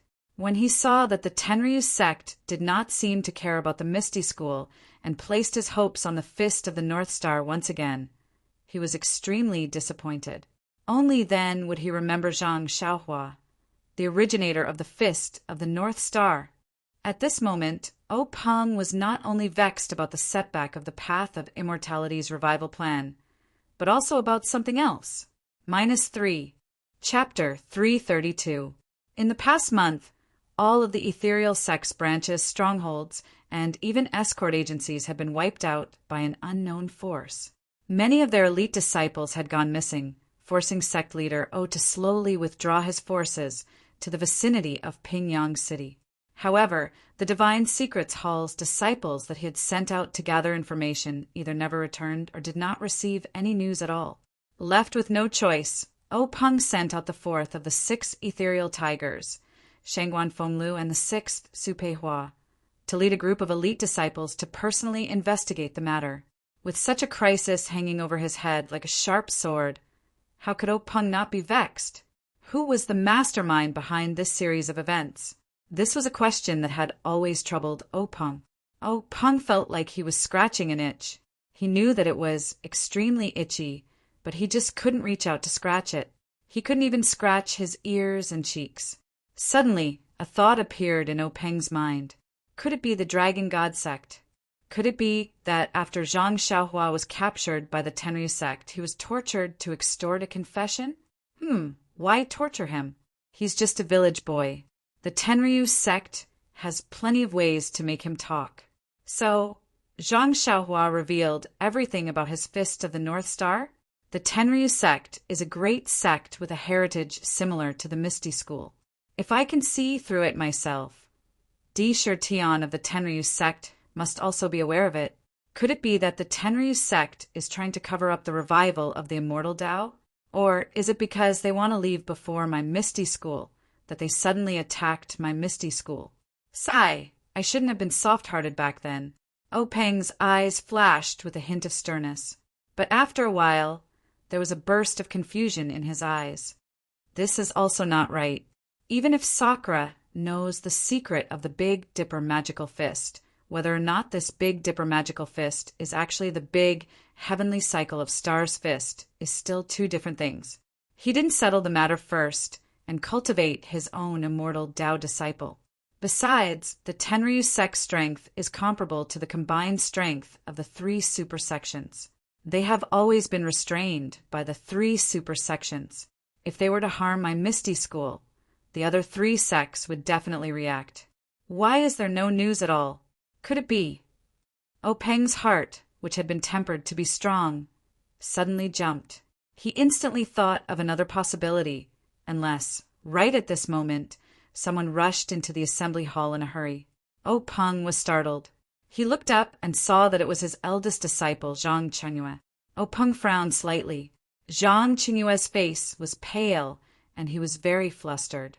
Zhang Chengyue had always been experienced and steady in handling matters. He had never been so rude. Therefore, he didn't have the intention to scold Zhang Chengyue and asked, "Chengyue, why are you so flustered?" "Big sect master, there's a big disaster." Hearing Peng's dissatisfied tone, Zhang Chengyue already knew that he was being rude. However, it wasn't the time to pay attention to it. Big disaster? Peng's heart jumped, and he blurted out, "Did the Tenryu sect besiege my Misty Mountain Manor?" "No, big sect master. No enemies appeared around our Misty School. It's just that..." Zhang Chengyue's tone was somewhat hesitant. Then he looked at Peng's gaze and said with gritted teeth, "Big sect master, fourth martial uncle, and sixth martial uncle." Peng couldn't help but ask, "What happened to them?" Zhang Chengyue said with some sorrow, "Two martial uncles were killed, and their corpses were brought back by the disciples of the sect." "What?" Peng exclaimed, and immediately stood up from his chair. Fourth martial uncle, Shangguan Fenglu, was quick-witted and resourceful. Sixth martial uncle, Su Peihua, was the best in Jianghu. When the two of them were roaming Jianghu, they were always together and had been through a lot. Now, the two of them had taken elixirs to increase their power. There were few opponents in Jianghu who could match them, but now they were both killed at the same time. This was something he never expected. "Quick! Where are the corpses of the two martial brothers?"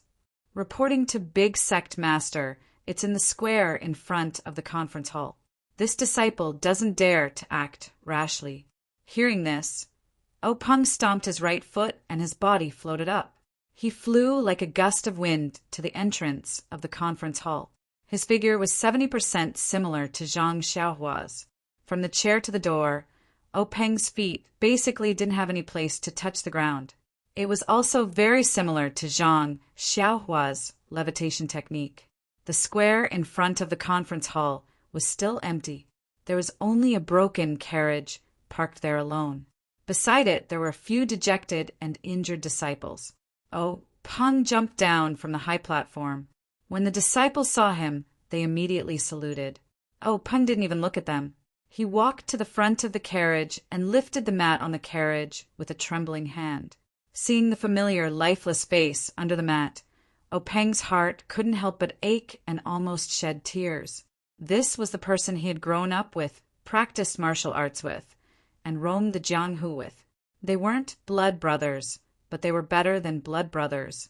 Now this person was quietly lying in this shabby carriage, closing the eyes that had cared for him for dozens of years. Peng raised his head and shouted sternly, "What are you doing? Why didn't you buy the best coffins and use the best carriages to bring the two elders back?" The disciples were submissive. Only one of them mustered up the courage and said, "Sect leader, it's not that I didn't want to buy the coffins for the two elders. It's just that after the attack, the masked man in black had already prepared the carriage and mat. He told me not to move them. He also said that if I moved them and sect leader didn't notice anything wrong, I would be responsible for everything. I was afraid that I would delay the sect's important matters. So I rushed back and didn't dare to move them. Hearing his disciples' words, Openg clenched his teeth and regained his senses. He waved his hand and said, "All right, Chungyu, send someone to call eldest martial uncle, second martial uncle, and fifth martial uncle here. Also, carefully carry the bodies of the two martial uncles to the divine engineering hall. Have hall master Shur and the hall elders examine them first. I want to see who was so bold as to touch the people of our Misty School. This debt of blood must be paid with blood. Also, the few of you, tell me in detail what happened when you were attacked." After he finished speaking, Openg didn't call the disciples to the hall of assembly. Instead, he asked them in detail in the square. When Zhang Qingyue heard this, he did not dare to tarry. He hurriedly called someone over and carefully instructed them to inform the three elders. He personally drove the carriage and brought the corpses of his two martial uncles to the Divine Mechanics Hall. The attack on Shangguan Fenglu and the others was very old-fashioned. The enemy didn't set up many traps. They just waited in one of the Misty School's branches. This branch was located in the corner of an extremely small town. There weren't many people there. When Shangguan Fenglu and the others arrived, it was already dusk. The group of more than 10 people was ambushed as soon as they arrived at the branch's courtyard. The elite disciples of the Misty School were very conceited. After all, they had been through the test of blood and fire. They also had 2 elders by their side. Naturally, they didn't plan to escape. They only wanted to avenge their brothers. It was a pity that the opponents who had set up the ambush seemed to have already predicted it. Or rather, the opponents were extremely powerful. Although their numbers were not much higher than the Ethereal Sect, the moment the Ethereal Sect's disciples exchanged blows with them, they realized that the men in black who had set up the ambush were all experts in the martial arts world. They actually managed to trap all the Ethereal Sect's disciples in the courtyard, and none of them were able to escape. Shangguan Fenglu and Su Peihua, who were holding the line, weren't in a better situation. They were facing 3 masters who were also masked in black. The 3 of them worked together to suppress the 2 of them.